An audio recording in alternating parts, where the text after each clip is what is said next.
Hi, this is Frictional Weekly. Before I begin this whole plethora of scary stories, I want to inform you of what my channel is mainly about. So, I realize most people that collab with Mortis Media are other horror narrators, but that's actually not true in this case.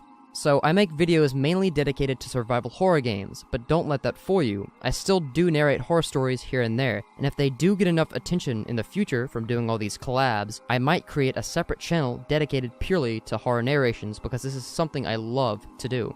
So stick by and consider subscribing and anticipate some unsettling horror narration stories in the future. And without further ado, let's begin the horror narrations. I wasn't sure where else to post these stories, so I figured I'd share them here. I've been a search and rescue officer for a few years now, and along the way, I've seen some things that I think you guys would be interested in. I have a pretty good track record for finding missing people. Most of the time, they just wander off the path or slip down a small cliff, and they can't find their way back. The majority of them have heard the old stay where you are thing, and they don't wander off far. But I've had 2 cases where that didn't happen. Both bother me a lot, and I use them as motivation to search even harder on the missing person cases I get called on. The first was a little boy who was out berry picking with his parents. He and his sister were together, and both of them went missing around the same time. Their parents lost sight of them for a few seconds, and at that time both the kids apparently wandered off. When their parents couldn't find them, they called us, and we came out to search the area. We found the daughter pretty quickly, and when we asked where her brother was, she told us that he had been taken away by the bear man. She said he gave her berries and told her to stay quiet, that he wanted to play with her brother for a while. The last she saw her brother, he was hiding on the shoulders of the bear man and seemed calm. Of course, our first thought was abduction, but we never found a trace of another human being in that area. The little girl was also insistent that he wasn't a normal man, but that he was tall and covered in hair like a bear, and that he had a weird face. We searched that area for weeks. It was one of the longest calls I've ever been on, but we never found a single trace of that kid. The other was a young woman who was out hiking with her mom and grandpa. According to the mother, her daughter had climbed up a tree to get a better view of the forest, and she had never come back down. They waited at the base of the tree for hours, calling her name, before they called for help. Again, we searched everywhere. We never found a trace of her. I have no idea where she could have possibly gone, because neither her mother or grandpa saw her come down. A few times, I've been out on my own searching with a canine, and they've tried to lead me straight up cliffs.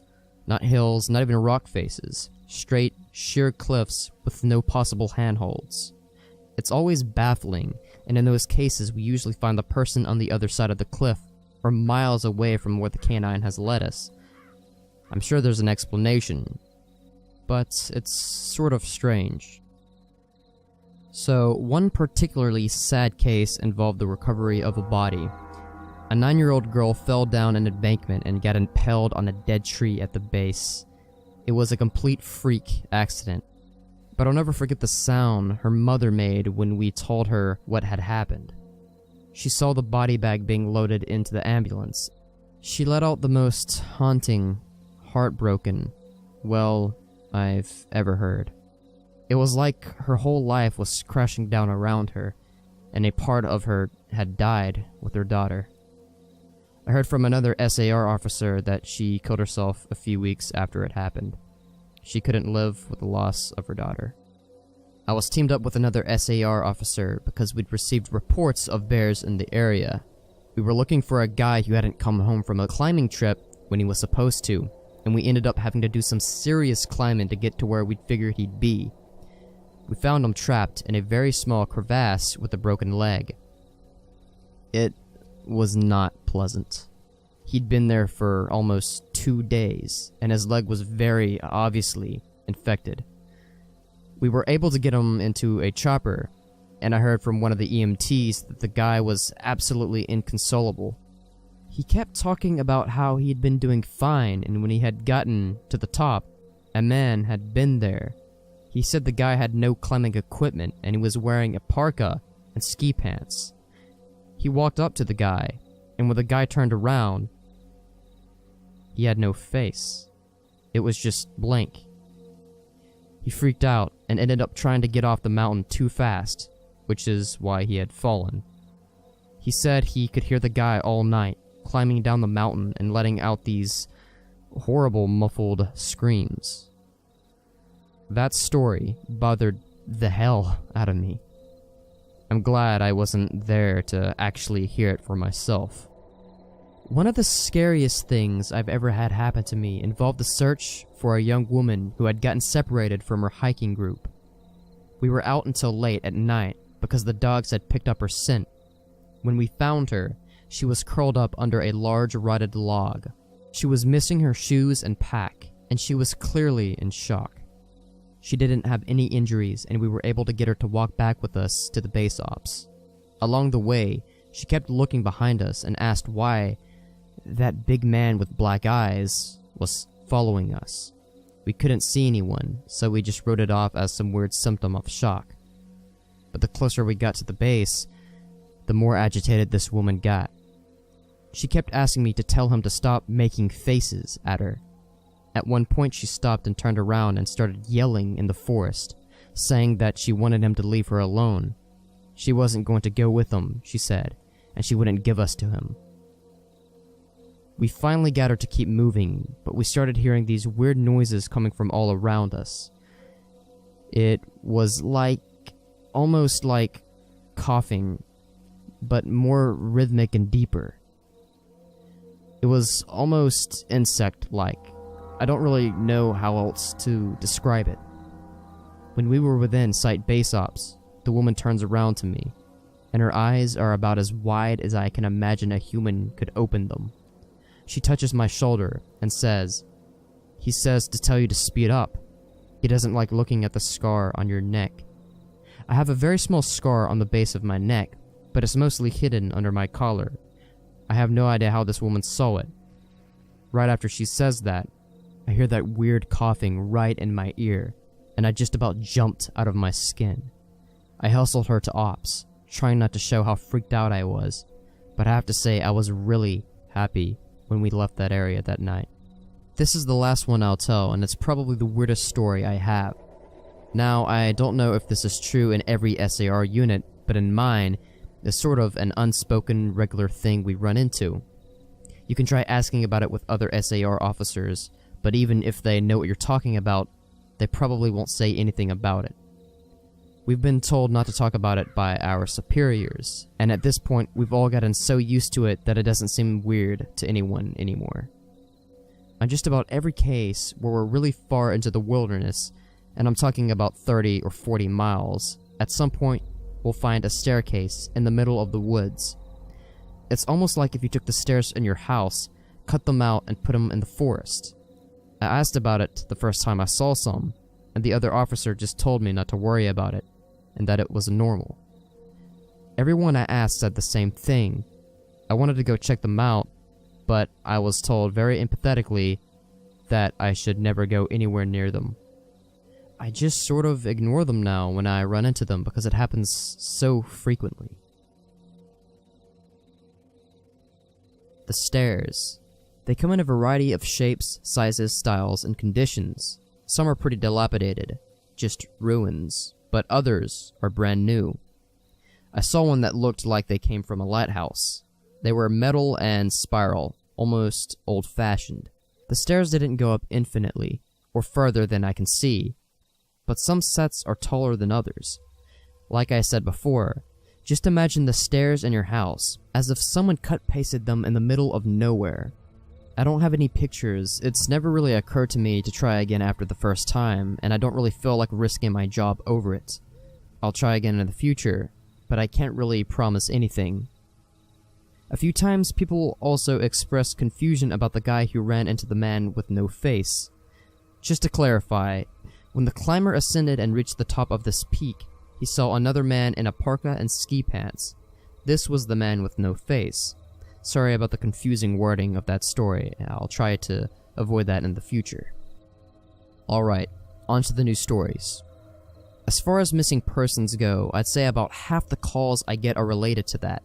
The others are rescue calls. People who fall on cliffs and hurt themselves, get injured by fire, You wouldn't believe how often this happens, mostly drunk kids. We're a tight team and we have veterans who are excellent at finding signs of lost people. That's what makes these cases where we never find any trace of them so frustrating. One in particular was upsetting for all of us, because we did find a trace of them, but it just led to more questions than answers. An older man had been hiking alone on a well-established trail, but his wife called to say that he hadn't come home when he should have. Apparently, he had a history of seizures, and she was worried that he hadn't taken his medication and had suffered one out on the trail. Before you ask, I have no idea why he thought it was okay to go out alone, or why she didn't go with him. I don't ask about that kind of thing because past a certain point, it doesn't really matter. Someone is missing, and it's my job to find them. We went out into a standard search formation, and it wasn't long before one of our vets found signs that the guy had gone off the trail. We grouped up and followed him, spreading out in a fan to make sure we were covering as much ground as possible. Suddenly, a call comes over the radio telling us to all head back to the vet's location, and we come right away, because this usually means the missing person is injured and we need a full team to help get them out safely. We meet back up, and the vet is just standing at the base of a tree with his hands on the sides of his head. I ask my buddy what's going on, and he points up into the branches of this tree. I almost couldn't believe what I was seeing. But there was a walking stick dangling from a branch at least 30 feet off the ground. The little strap thing on the handle has been looped around the branch, and it's just hanging there. There's no way the guy could have tossed it up that far. And we didn't see any other signs that he's still in the area. We call up into the tree, but it's obvious no one's in it. We're all just sort of left scratching our heads. We keep searching for the guy, but we never find him. We even bring our canines out, but they lose his scent long before this tree. Eventually, the search is called off because there are other calls we have to attend to, and past a certain point, there's not much we can do. The guy's wife called us every day for months, asking if we'd find her husband, and it was heartbreaking to hear her get more and more hopeless each time. I'm not sure why this call in particular was so upsetting, but I think it was just the sheer improbability of it. That and the questions that were raised. How the hell had this guy's cane ended up there? Did someone kill him and toss that up there as some weird trophy? We did our best to find him, but it was almost like a taunt. We still talk about that one from time to time. Missing kids are the most heartbreaking. It doesn't matter what circumstances they go missing under, it's never easy, and we always dread the ones we find deceased. It's not common, but it does happen. David Paulides talks a lot about kids SAR teams find in places they shouldn't be, or couldn't be. I can honestly say I've heard about this kind of thing happening more than I've seen it, but I'll share one of the ones that I think about a lot that I've witnessed personally. A mother and her 3 kids were out for a picnic in an area of the park that has a small lake. One is 6, one is 5, and the other is about 3. She's watching them all really closely, and according to her, she never lets them out of her sight at any time. She never saw anyone else in the area either, which is important. She packs their stuff up and they start to head back to the parking area. Now, this lake is only about 2 miles into the woods, and it's on a very clear established trail. It's almost impossible to get lost from the parking area to it, unless you're deliberately going off the path like an imbecile. Her kids are walking in front of her when she hears what sounds like someone coming up from the path behind her. She turns around, and in 4 or so seconds, she's not looking. Her 5-year-old son vanishes. She figures he stepped off the trail to pee or something, and she asks her other 2 where he went. They both tell her that a big man with a scary face came out of the woods next to them, took the kid's hand, and led him into the trees. The 2 remaining kids don't seem upset. In fact, she says later that it seems like they've been drugged. They're sort of spacey and fuzzy, so, of course, as any mother would, she freaks out, starts looking frantically in the area for her kid. She's screaming his name. She says even at one point she thinks she heard him answer her. Now obviously, she can't go blindly running into the woods. She's got 2 other kids.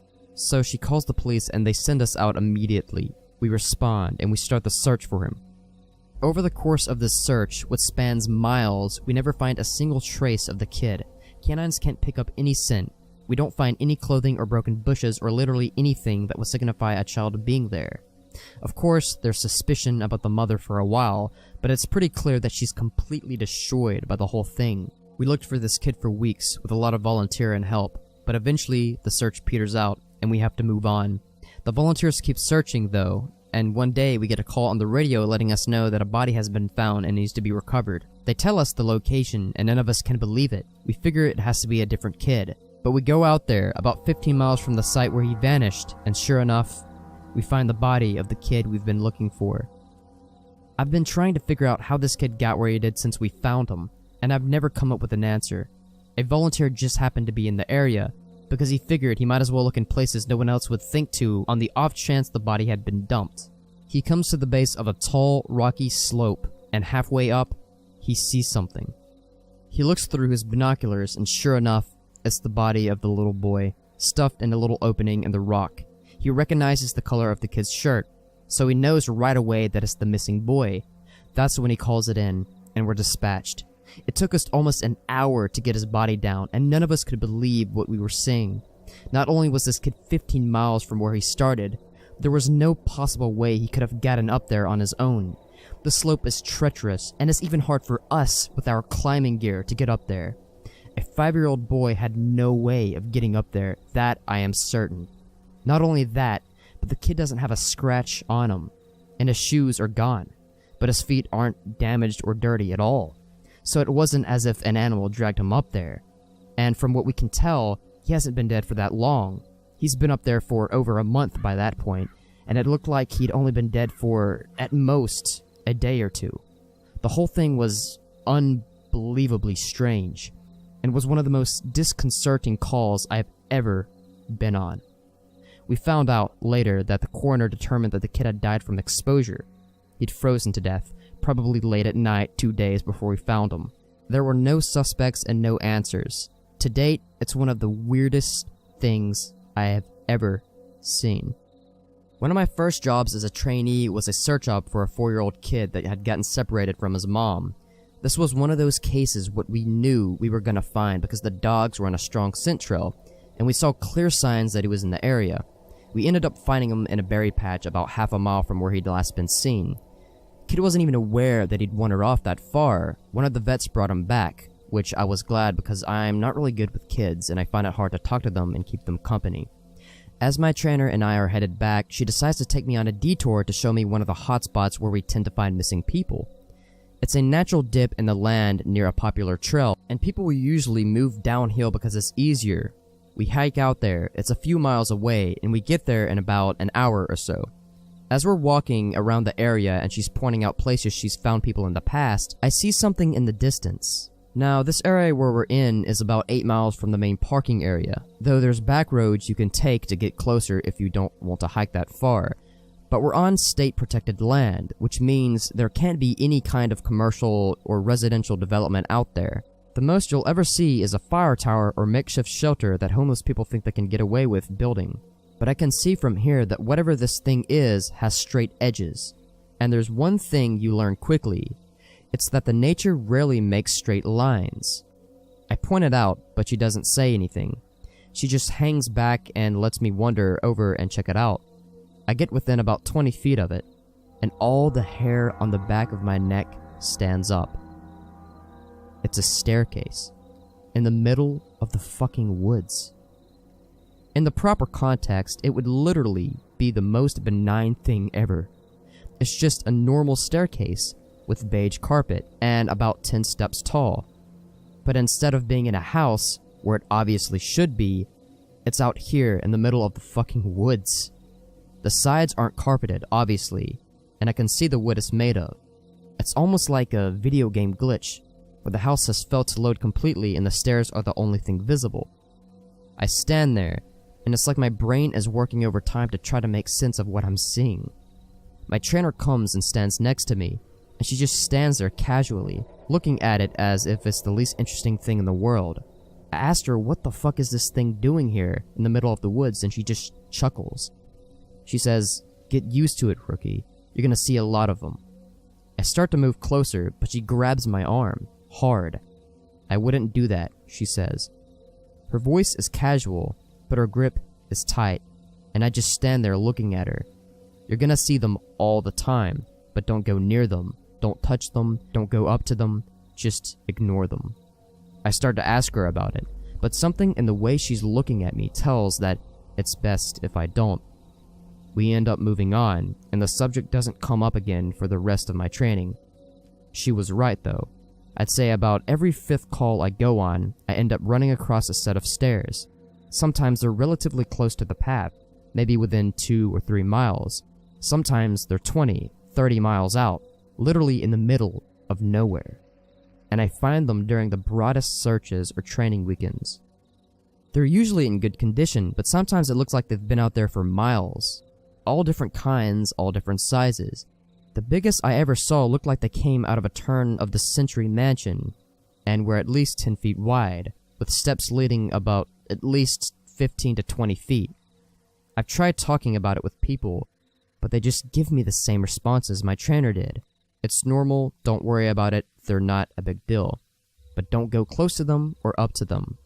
When my trainees ask me about it now, I give them the same response. I don't really know what else to tell them. I'm really hoping someday I get a better answer, but it hasn't happened yet. This is another one that was less spooky and more sad.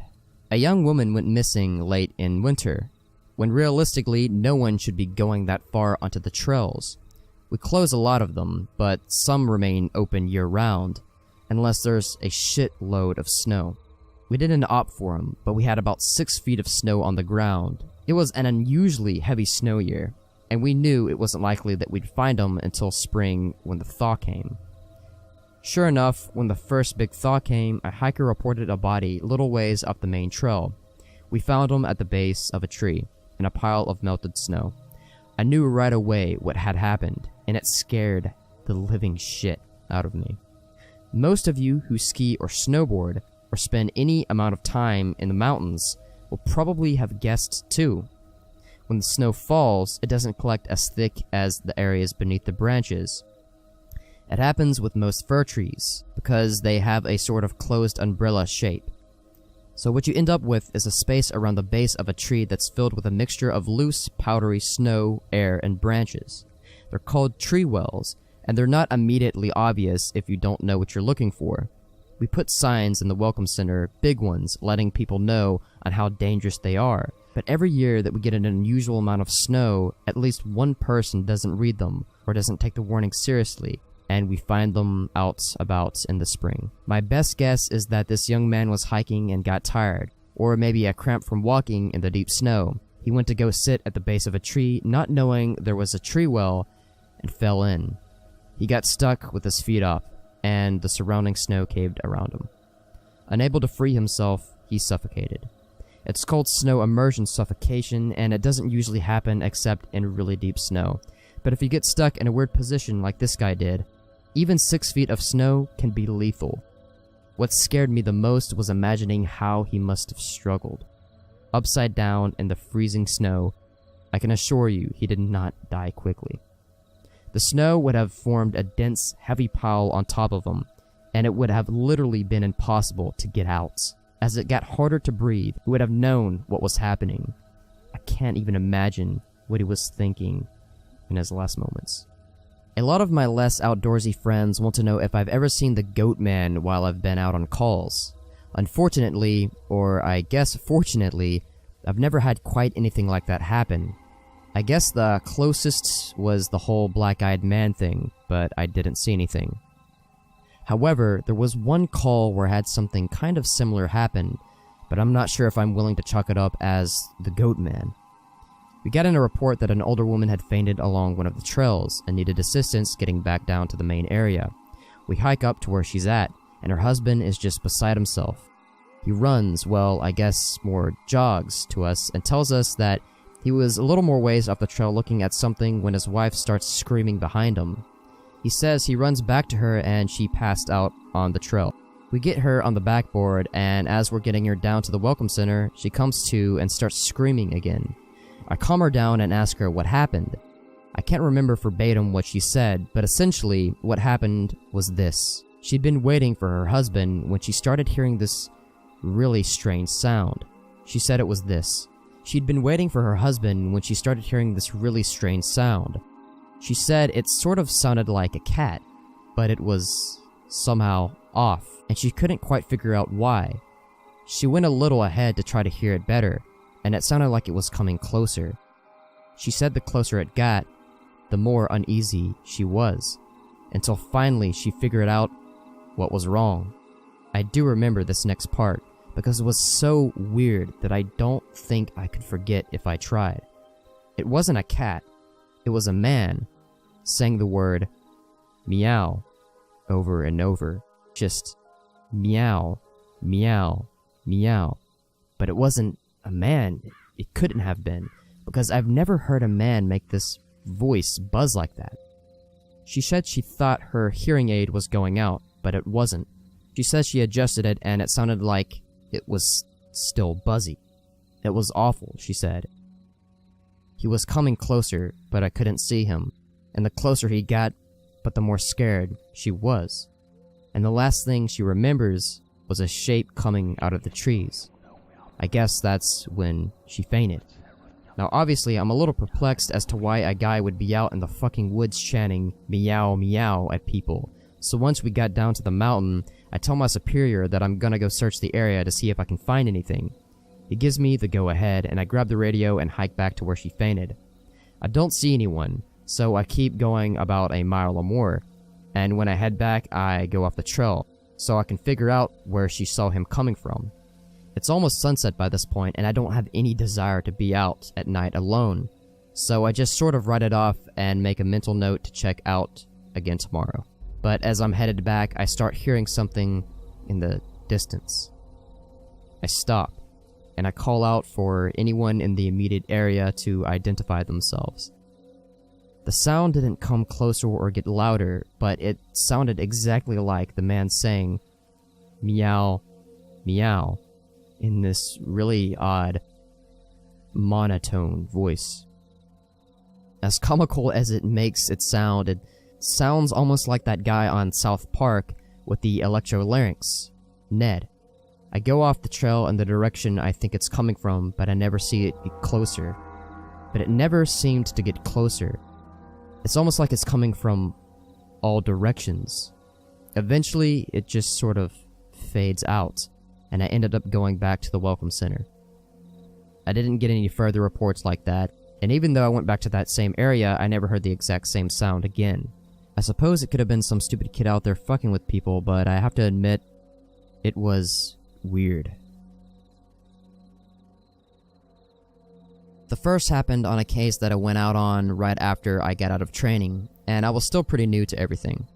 Before I took this job, I was a volunteer, so I had a basic idea of what to expect, but on those calls you're mostly dealing with finding lost people after vets have found signs of them. As an SAR officer, you go out for all kinds of cases, from animal bites to heart attacks.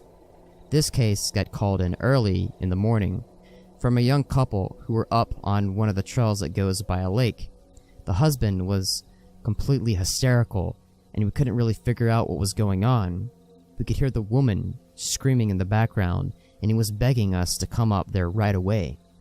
When we get there, we see him holding his wife, and she's got something in her arms. She's screaming these awful, almost animal-like screams, and he's sobbing. He sees us, and he screams at us to help them, to please get an ambulance out there immediately. Now obviously we can't just drive an ambulance up the walking path, so we ask him if his wife needs help, or if she can walk on her own. He's still hysterical, but he manages to tell us that it's not his wife that needs help.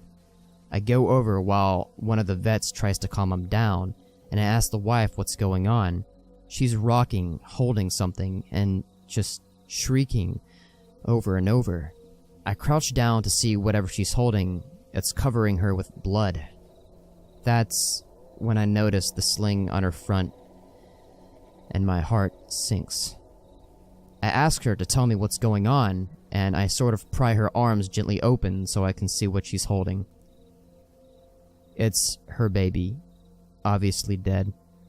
His head is caved in on one side, and he's covered in scratches. Now, I've seen dead bodies before, but something about this whole situation just hits me too hard.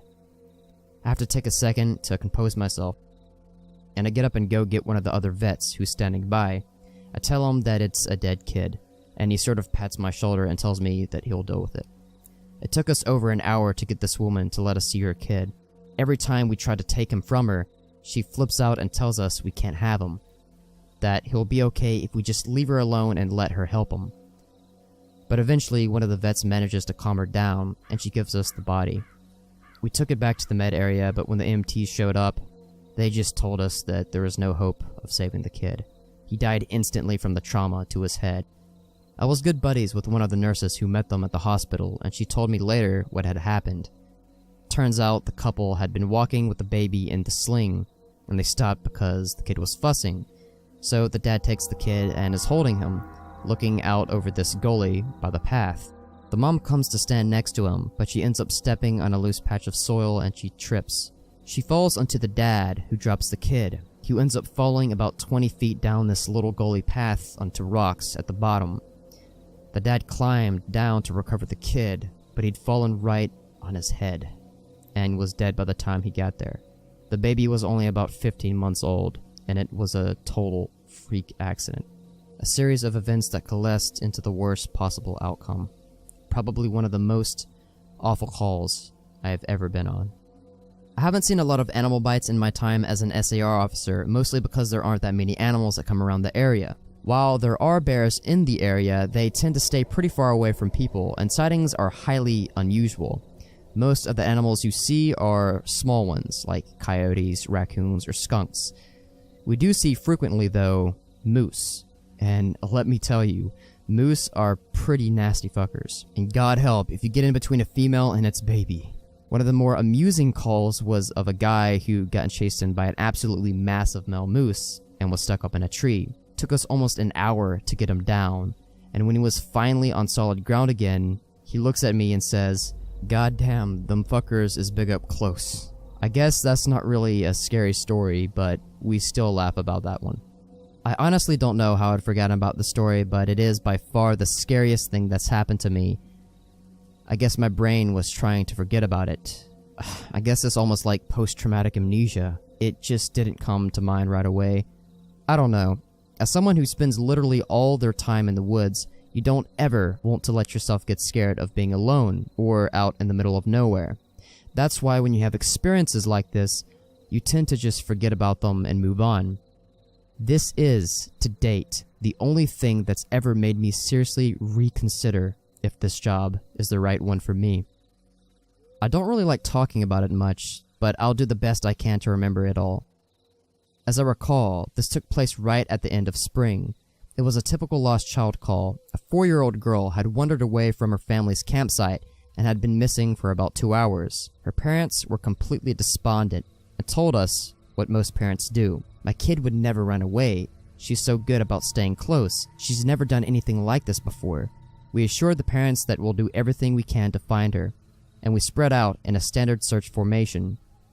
I was partnered with one of my good buddies, and we were sort of casually holding conversation while we hiked. I know it sounds callous, but you do sort of become desensitized when you've done this for so long. It becomes the norm, and I think to a certain extent you have to learn to desensitize yourself in order to work for this job. We searched for a good 2 hours, going well beyond where we'd think she'd be, and we come out of a small valley when something makes us stop in unison. We freeze and look at each other. There's almost a sensation like a plane depressurizing. My ears pop, and I have this very odd sensation of having dropped about 10 feet. I start to ask my buddy if he felt that, but before I can, we hear the loudest sound that I have ever heard in my life. It's almost like a freight train passing directly by us, and it's coming from every direction at once, including above and below us. He screams something to me, but I can't hear him over this deafening roar. Understandably freaked out, we look all around us, trying to find the source of the sound, but neither of us sees anything. Of course, my first thought is a landslide, but we're not anywhere near cliffs, and even if we were, it would have hit us by now. The sound goes on, and we're trying to yell at each other, but even standing right close to each other, we can't hear anything but the sound. Then, as suddenly as it started, it stops, like someone threw a switch and cut it off. We stand there for a second, and slowly, the normal sounds of the woods come back. He asked me what the fuck just happened, but I just kind of shrug. and we stand there looking at each other for a minute. I get on the radio and ask if anyone else just heard the end of the fucking world, but no one else hears it. Even though we're all within shouting distance of each other, my buddy and I just sort of shrug it off and keep going. About an hour later, we all check up on the radios and no one's found the little girl. Most of the time, we won't search when it gets dark, but because we don't have any kind of lead on her, a few of us decide to keep going, including me and my buddy. We keep close together, and we're calling out for her every couple of minutes. At this point, I'm hoping beyond hope that we find her, because while I may not like kids, the idea of them being out here all alone in the dark is awful. The woods can be intimidating to kids in the daylight. At night, well, it's a different beast. But we're not seeing any signs of her or getting any responses. And around midnight, we decide to turn around and head back to the rendezvous point. We're about halfway back when my buddy stops and shines his light to the right of us into a really thick deadfall or group of dead trees. I ask him if he's heard a response, but he just tells me to be quiet and just listen for a second. I do, and in the distance, I can hear what sounds like a kid crying. We both call the girl's name and listen for any kind of response, but it's just this really faint crying. We head in the direction of this deadfall and go around it, calling her name over and over. As we get closer to the crying, I start getting this weird feeling in my gut, and I tell my buddy that something just isn't right. He tells me he feels the same way, but we can't figure out what it is. We stop where we are and call the girl's name again, and at the same time, we both figure it out. The crying is a loop. It's on a loop. It's the same like hitching sob, then wail, then quiet hiccup, repeating over and over again. It's exactly the same every time, and without saying another word, we both book it. It's the only time I've ever lost my composure like that, ever. But something about it was so incredibly wrong, and neither of us wanted to stay out there anymore.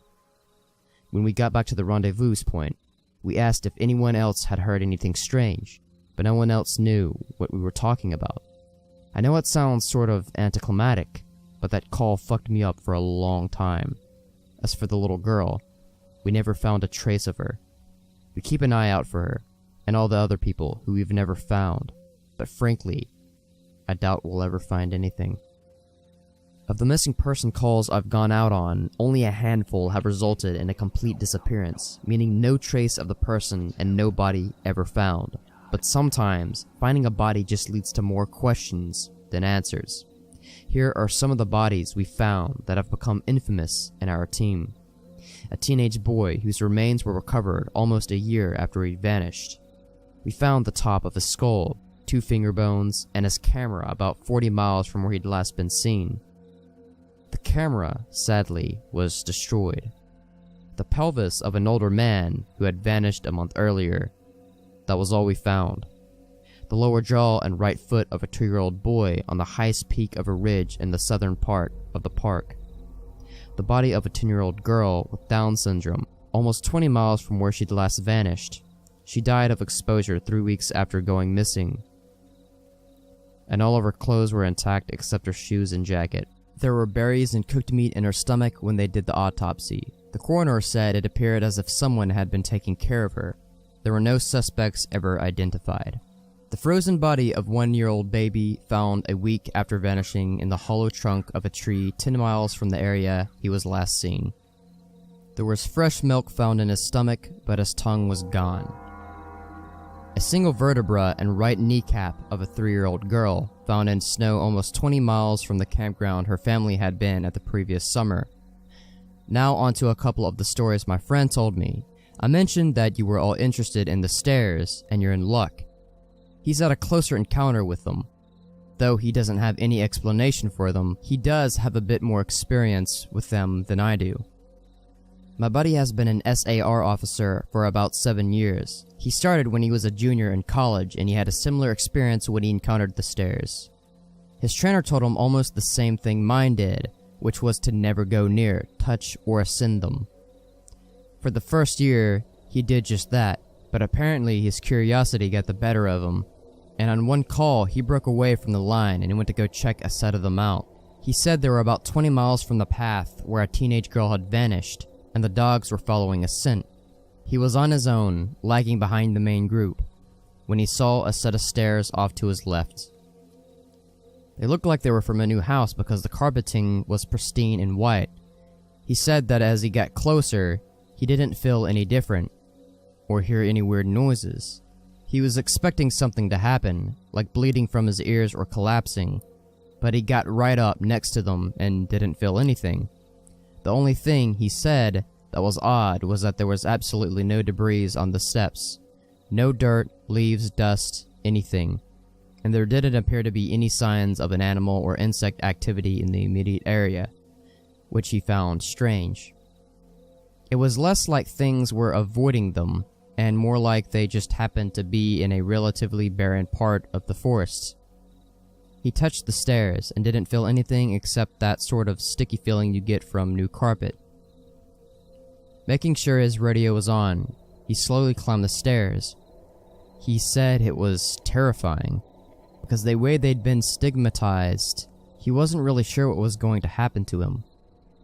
He joked that half of them expected to be teleported to some other dimension and the other half was watching for a UFO to come swooping down.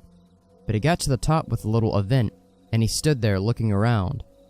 But, he said, the longer he stood on the top step, the more he felt like he was doing something very, very wrong.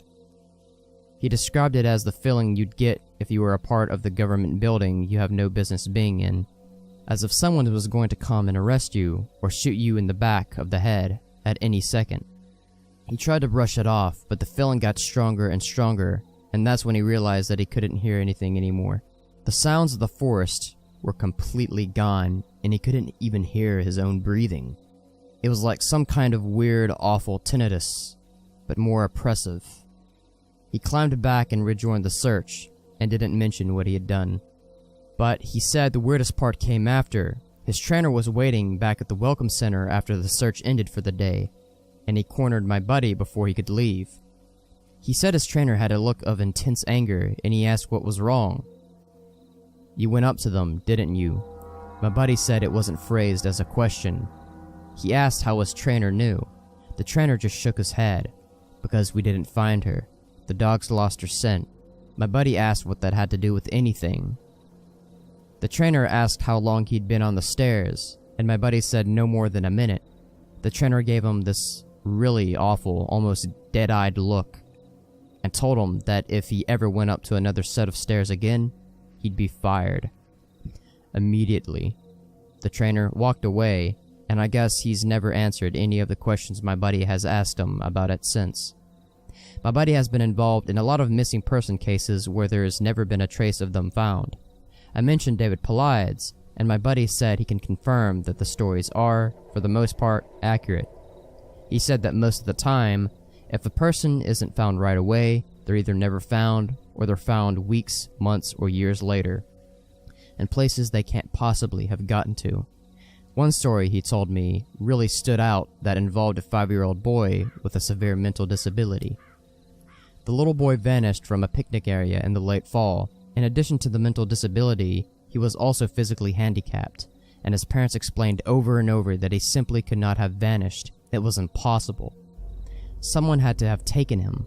My buddy said they searched for this kid for weeks, going miles out of the accepted range, but it was like he'd never been there.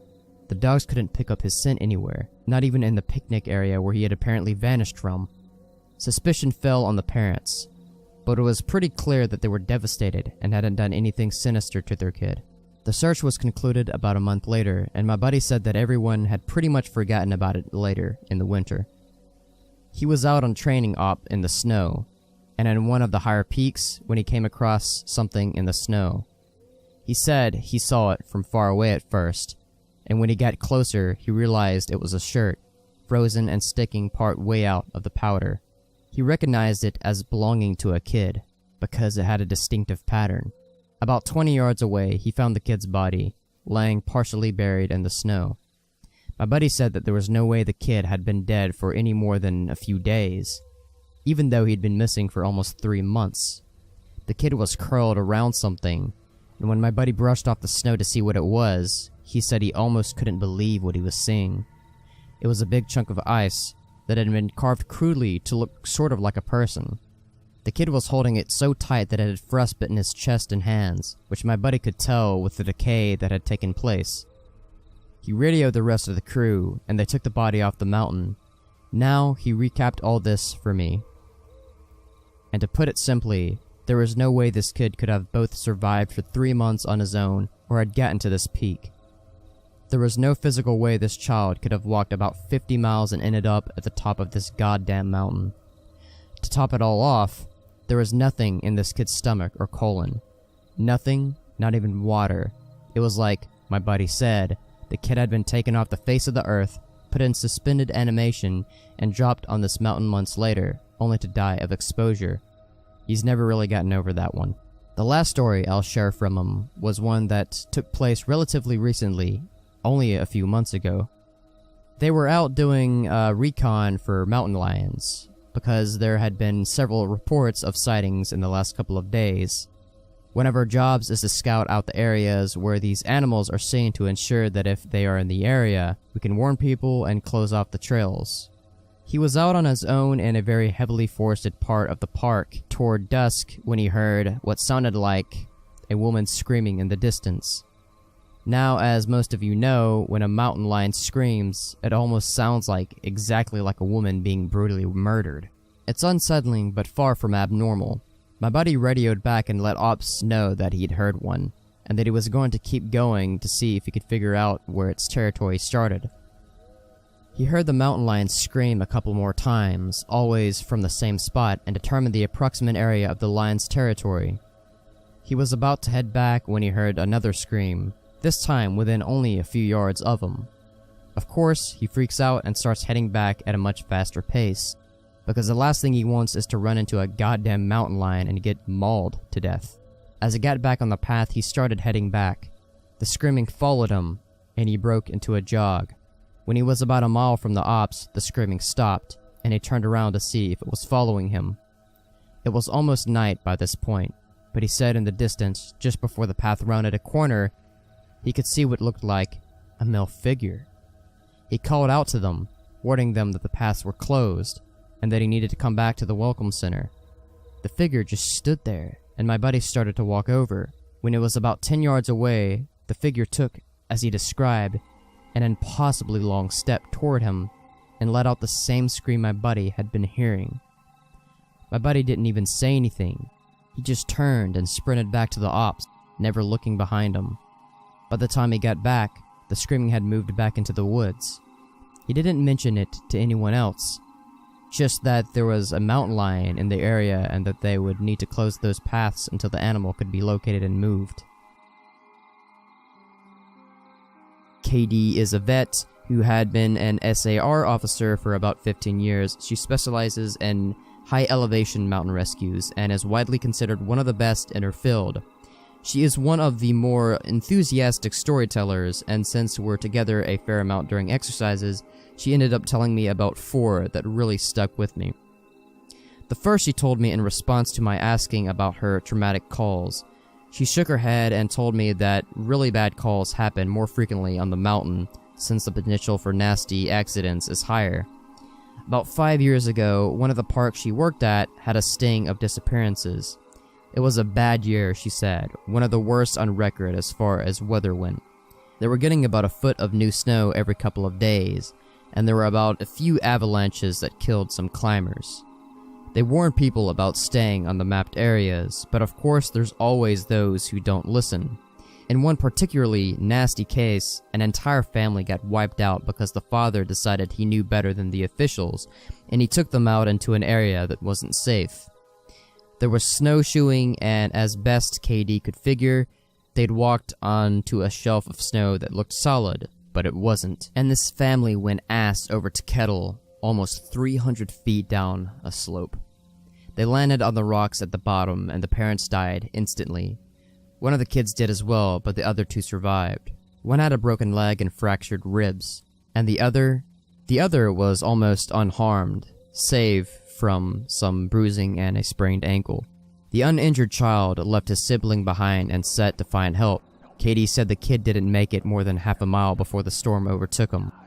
Kids stopped to try to get warm, or maybe just to rest, and ended up freezing to death. They ended up finding the family with the help of some witnesses who saw them heading out into the wilderness. And she was the one who found the kid frozen to death, looking for help.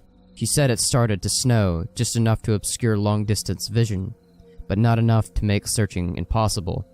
She saw a figure sitting in the snow up ahead, and she got to it as quickly as possible. She described in detail how, as she got closer, she realized that it was a child. Second, that they were deceased, and third, that they had frozen in one of the most pitiful positions she had ever found a corpse in. The child was sitting upright, with his knees tucked against his chest. His arms were curled around him, and his head was tucked up in his coat. When she moved the coat to look at his face, she saw he died, crying. His face was twisted, and the tears were frozen on his cheeks.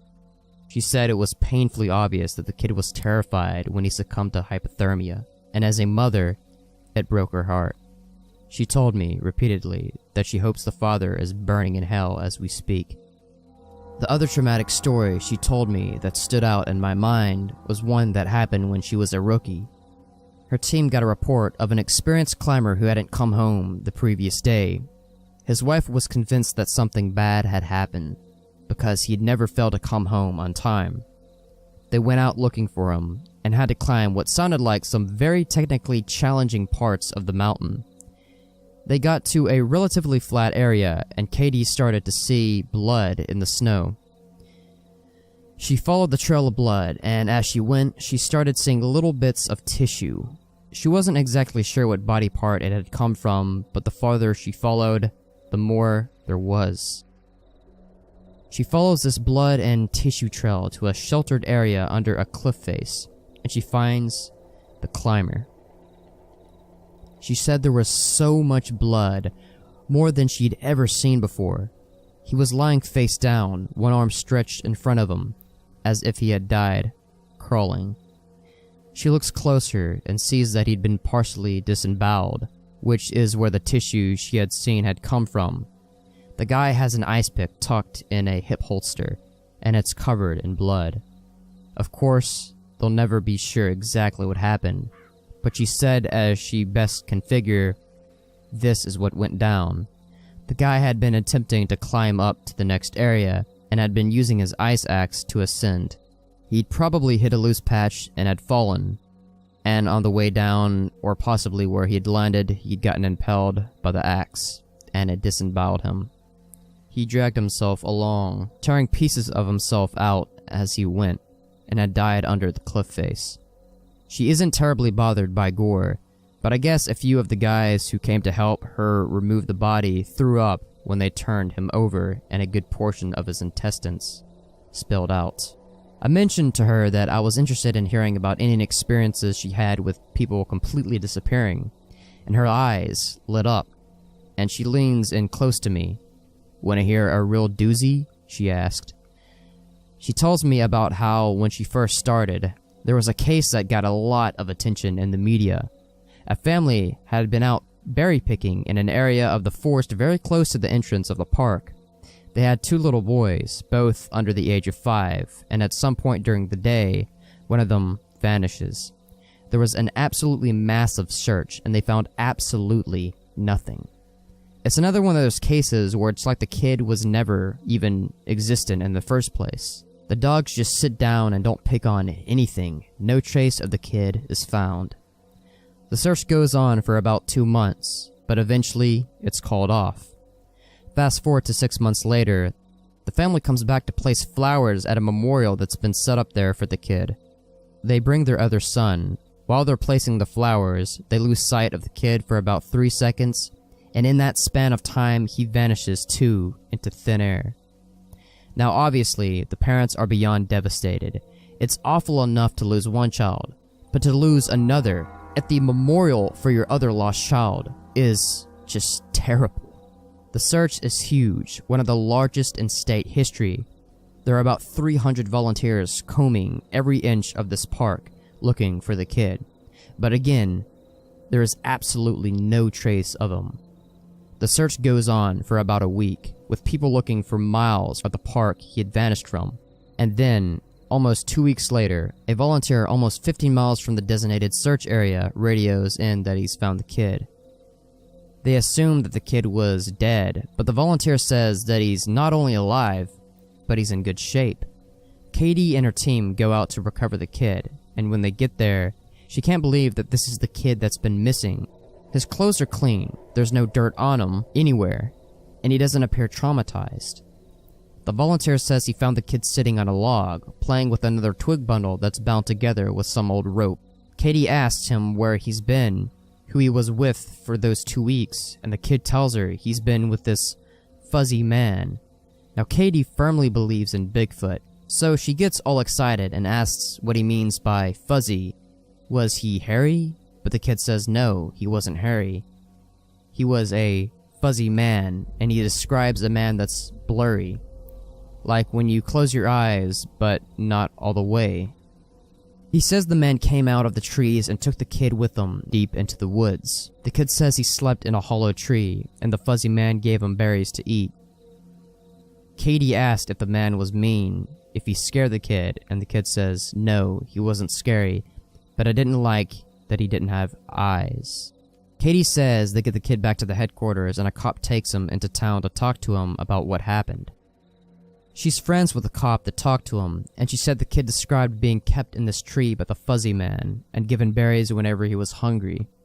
He was allowed to wander around a specific clearing, but when he tried to go further, the fuzzy man would get mad and yell real loud even though he didn't have a mouth. When the kid got scared at night, the fuzzy man made it go brighter and gave him a twig bundle. He said the fuzzy man was going to keep him, but he had to let him go because the kid wasn't the right kind. He either can't or won't elaborate more on that.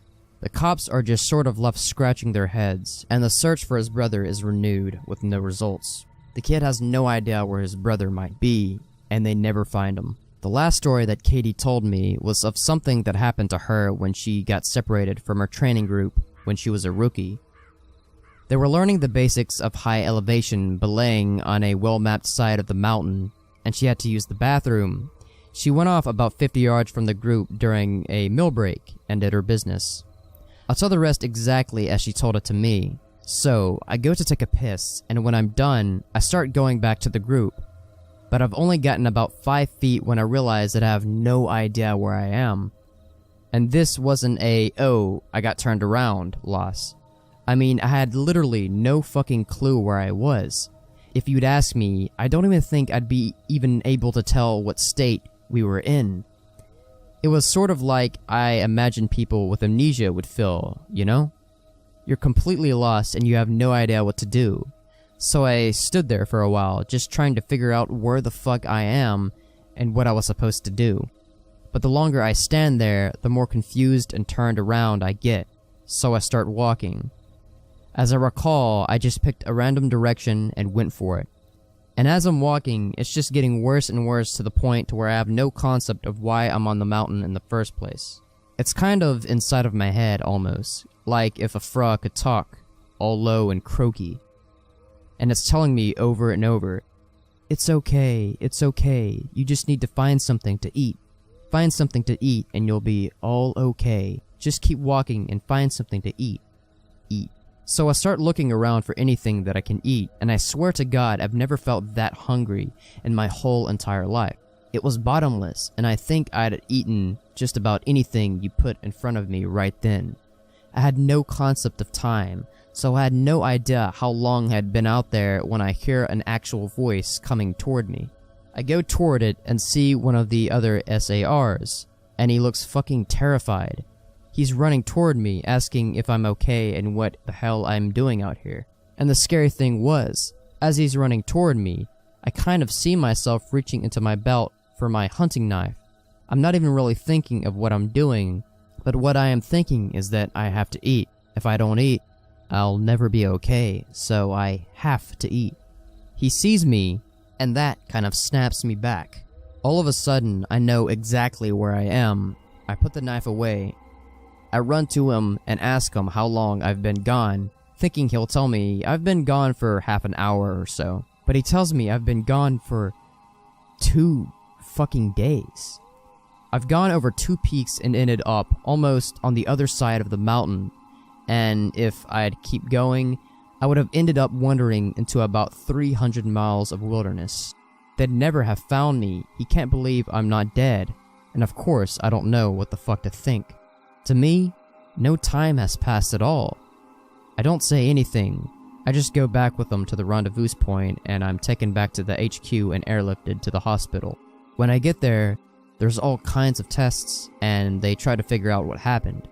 As best as they can guess, I had some kind of weird fugue state, which is kind of like amnesia, or a weird seizure that knocked my brain out of whack. But the truth is that we really don't know.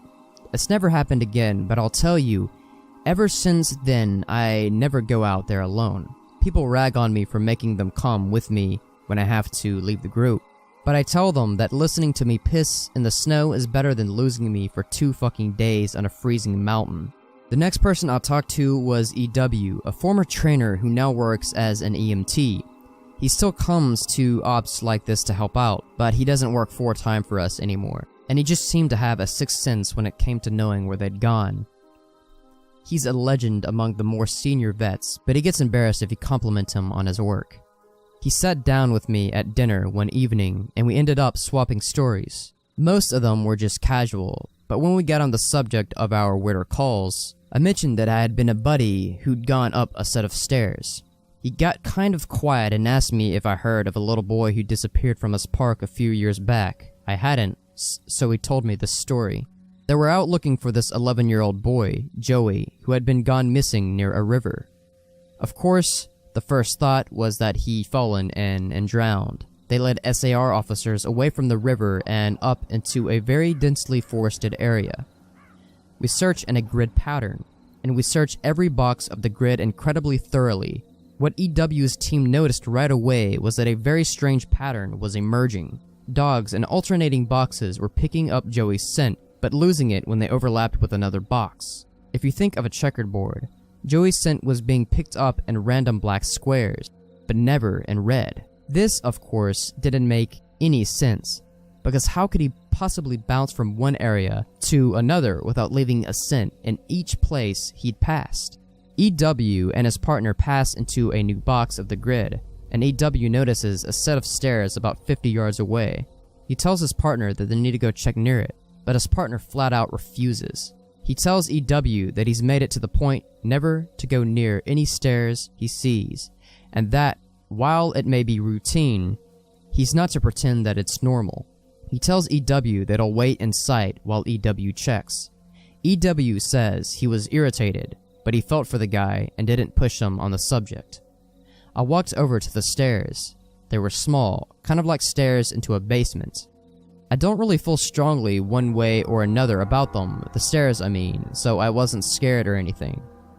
I guess I'm like everyone else, and I just prefer not to think about them too much. Anyway, I went over and I could see that there was something lying on the bottom step, sort of curled up. My heart sinks, because of course you always hope for the best, and we were confident that we'd find this kid alive, because he'd only been missing for a few hours, but I knew right away that it was him and that he was dead. He was curled up in a little ball on the step, holding his stomach. It looked like he'd been in some horrible pain when he died, but I didn't see any blood, except some on his lips and chin. I radioed in that I'd found him, and we got his body back to command. That poor family, they were devastated. The parents couldn't understand how he'd been dead, because he'd only been dead for such a short amount of time. And on top of that, we didn't have any obvious cause of death, which just made it worse. I figured he'd probably have eaten something poisonous, since he was holding his stomach when I found him, and I didn't want to guess. It's hard enough to hear that your kid is dead, let alone have some stupid SAR guy guessing about what happened. They took him away, and I went home and tried to not think about it. I hate finding dead kids. I love this job, but it's one of the reasons I left. I've got 2 daughters, and the thought of losing them that way is just He choked up a little here, and I'm not great with emotional stuff like that, and it's sort of awkward to see a grown man cry. So I didn't really know what to do. He pulled himself together eventually though, and he kept it going. We don't always hear back from the coroners about the cause of death. It's not really our job to know, I guess, and sometimes if they think it's foul play, they won't tell us because of legal bullshit. But I've got a friend who works for the sheriff's department, and I'll usually pass along anything interesting info if I ask. In this case though, I actually got a call from him about a week later. He asked if I remember the kid, and of course I do. And he says some seriously weird shit is going on. He tells me, "EW man, you're gonna think I'm crazy, but the coroner has no idea what happened to this kid. He's never seen anything like it." My friend goes on to tell me that when the coroner opened the kid up, he couldn't even believe what he was seeing. The kid's organs were like Swiss cheese. Quarter-sized holes were punched clean through just about every single organ this kid had, aside from his heart and lungs. But his colon, his stomach, his kidneys, and even his testicles were full of these clean holes. My friend said the coroner described it as if someone had taken a hole punch and punched holes out of everything. They were so neat. But the kid didn't have a scratch on him, no entry or exit wounds. The closest anyone there had ever seen like it was a guy who filled himself full of buckshot a year or so back while cleaning his rifle. No one had a clue what could have possibly have caused it.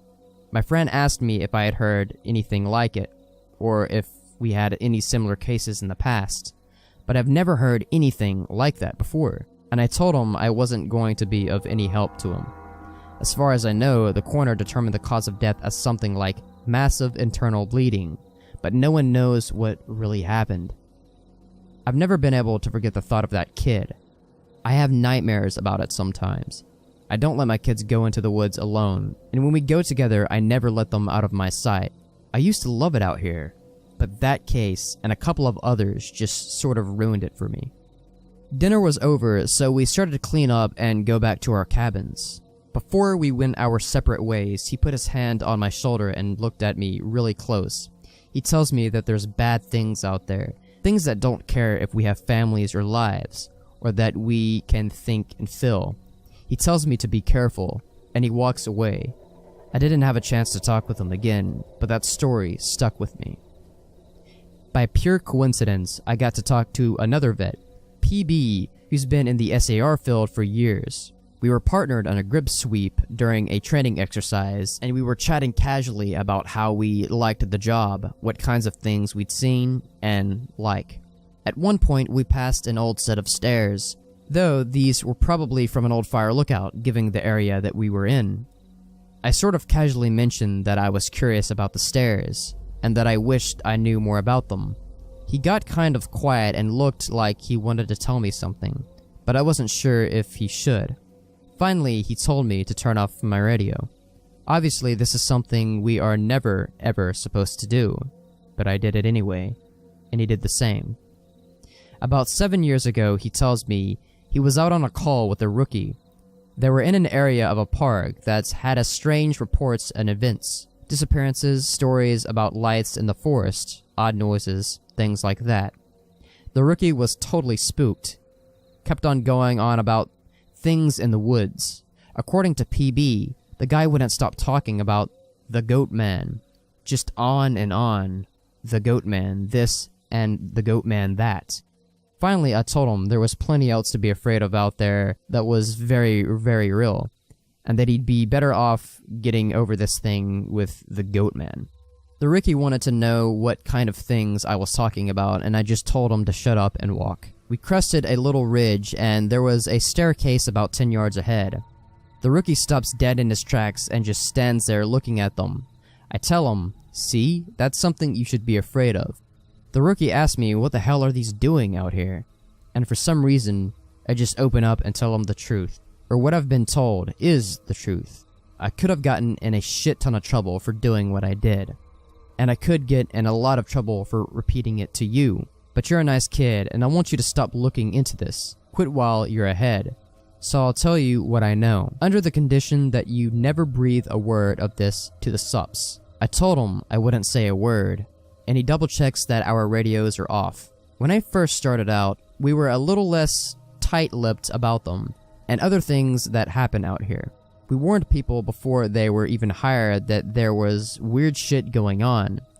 I guess the Forest Service was tired of having such a massive turnover rate, and they wanted people to know what they were getting into. So they started having people sign these agreements that they wouldn't go to the media about what they were going to see. The FS didn't want to scare people away, so the last thing they needed were spooked rookies running off to the media with stories of ghosts and haunted stairs. But eventually, they found that the agreements weren't necessary.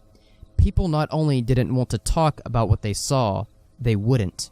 A few times, media tried to talk to people when the kids or hikers would disappear, and no one would say a word. I can't really explain it. I guess we just don't really want to admit anything is wrong. This is our job, to be out in the woods every single day.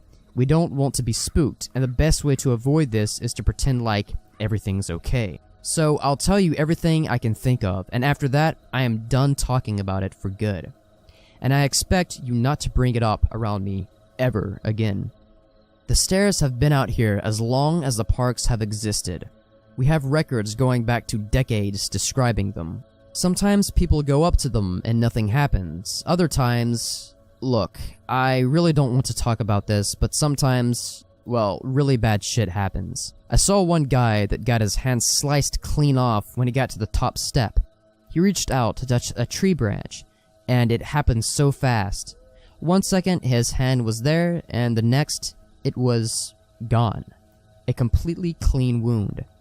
We didn't find his hand at all, and the guy almost died. Another time, a woman touched one of the stairs, and a blood vessel in her brain exploded.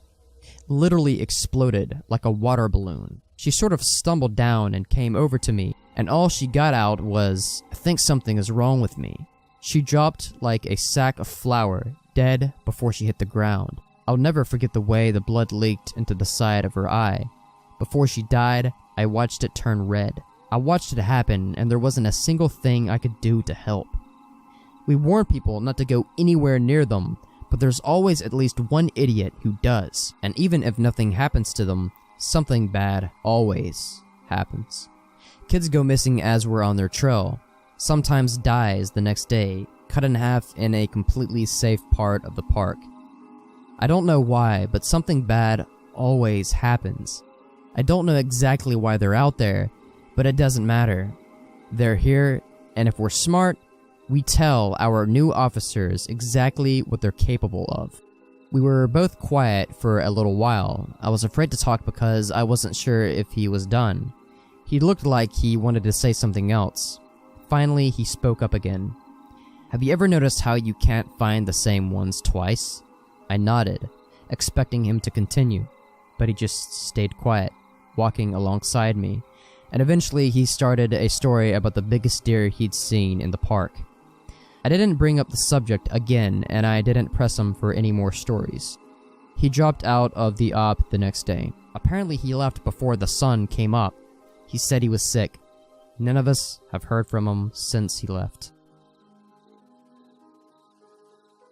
So, a firefighter who was helping us at the training op told me about a call he'd gone on, supposedly to help rescue a kid from an absolutely massive tree. He said they didn't give him details, just that they needed him to come out and help because they lacked the proper equipment. He'd been called out specifically because this thing was so huge the SARs didn't feel safe trying to climb it. He'd been a tree trimmer before joining the VFD, so it was easy enough for him to grab his old equipment and to come help out. He was led out about 2 miles, and the team stopped at one of the biggest trees in the area and pointed up. He laughed and asked the op captain how the kid had gotten up there, made some joke about the old cat in a tree thing, but the captain just shook his head and told him to get up there and get the kid down. He said he knew something was up, but he didn't push it. He said that as he climbed this tree, he started wondering if they were playing a prank on him. There was no way this kid should have been able to climb this fucking thing. It was massive at the base, but about halfway up it started tapering, and I almost had to turn back a few times because I really didn't think it was gonna hold me. But he said he kept going, and he said when he was just about at the top, he saw a flash of blue in the branches. I saw the kid's shirt sort of caught in a branch. and I called out to him and told him to come near me if he could. But he didn't say anything. I kept moving, calling the kid's name and telling him not to be scared, that I was there to help him. By the time I got to him, I knew he wasn't gonna answer me. I found him, or what was left of him, cradled in the fork of a branch. And the fact that he was up there was sheer luck. If he'd fallen any other way, he would have come crashing down. It wouldn't have mattered though, because this kid was dead long before he ended up in that tree. I don't know who put him up there, or how, or why, but it was fucking sick. Kid's intestines just popped out of his mouth and were hanging in the branches. It was like some sick fucking Christmas tree, the way they were draped all over the thing. I got a better look and saw they'd even popped out of his ass. His guts were hanging out of the bottom of his pants. His eyes were gone, I assume shoved out of from whatever force caused them to fucking pop like a stress ball. You ever seen a body that's been floating in water for a long time, how their tongues kind of swell up and stick out? His was like that. I remember because there were flies crawling all over it. I think I must have gone into shock because, man, I just pushed that kid down with a stick I broke off a branch. Just kind of poked him until he fell. I don't know why I did that. I almost lost my job because of it. But man, the thought of hauling that kid down over my shoulder the whole way, gathering his guts and coiling them around me like a rope so they wouldn't get snagged. I just couldn't do it. I've seen a lot of dead kids, more than I'd like to admit. I've seen a kid who hid in a full bathtub during a house fire, boiled him alive, turned him into literal soup.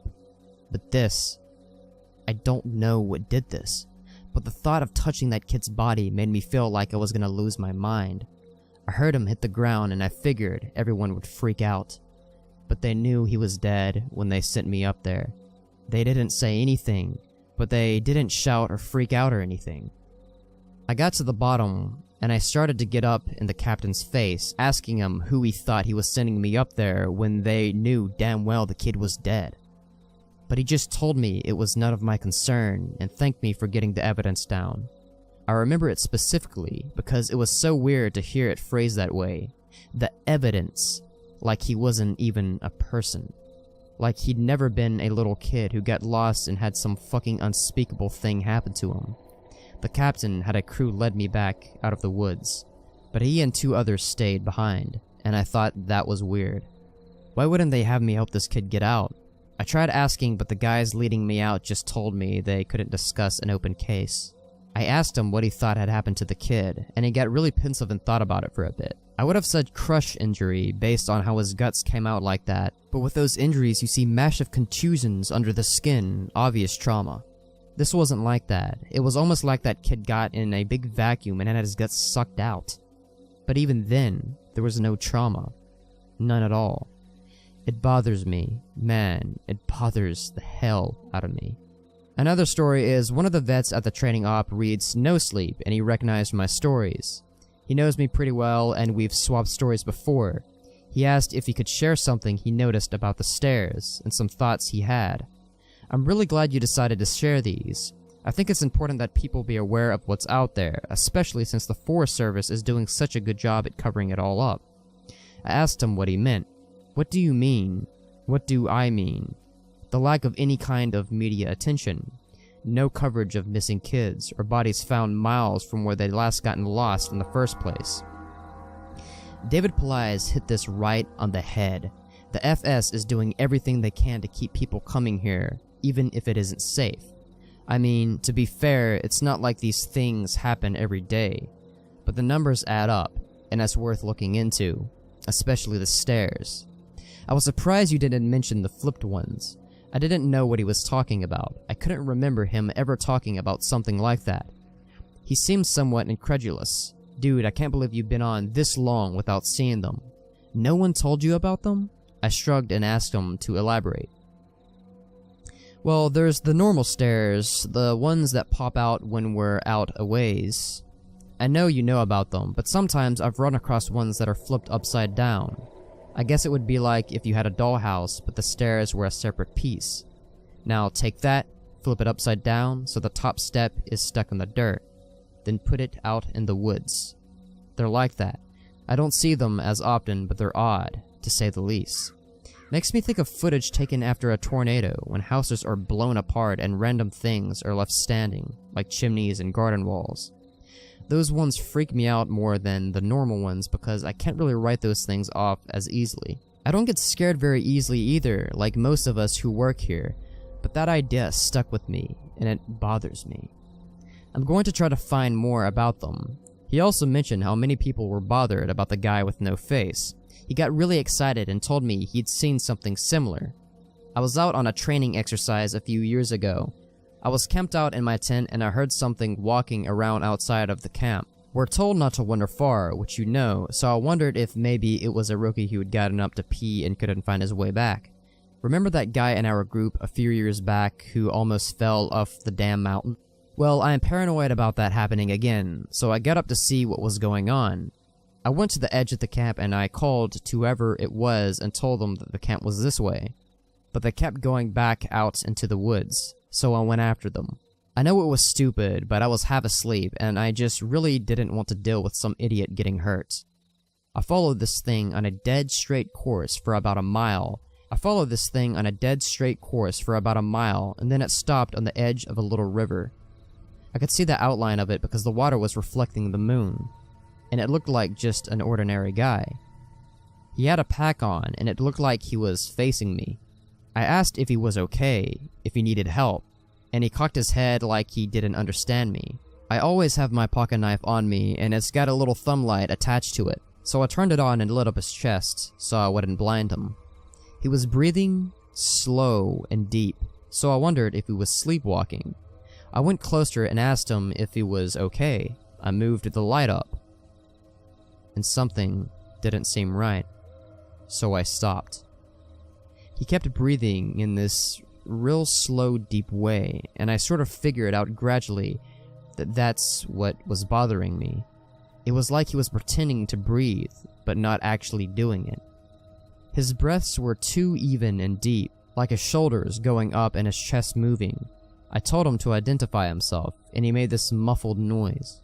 I moved the light up, and I shit you not, this guy had no face, just smooth skin, and I freaked the fuck out, and I sort of fumbled my light, but I saw him move toward me, but he didn't really actually move.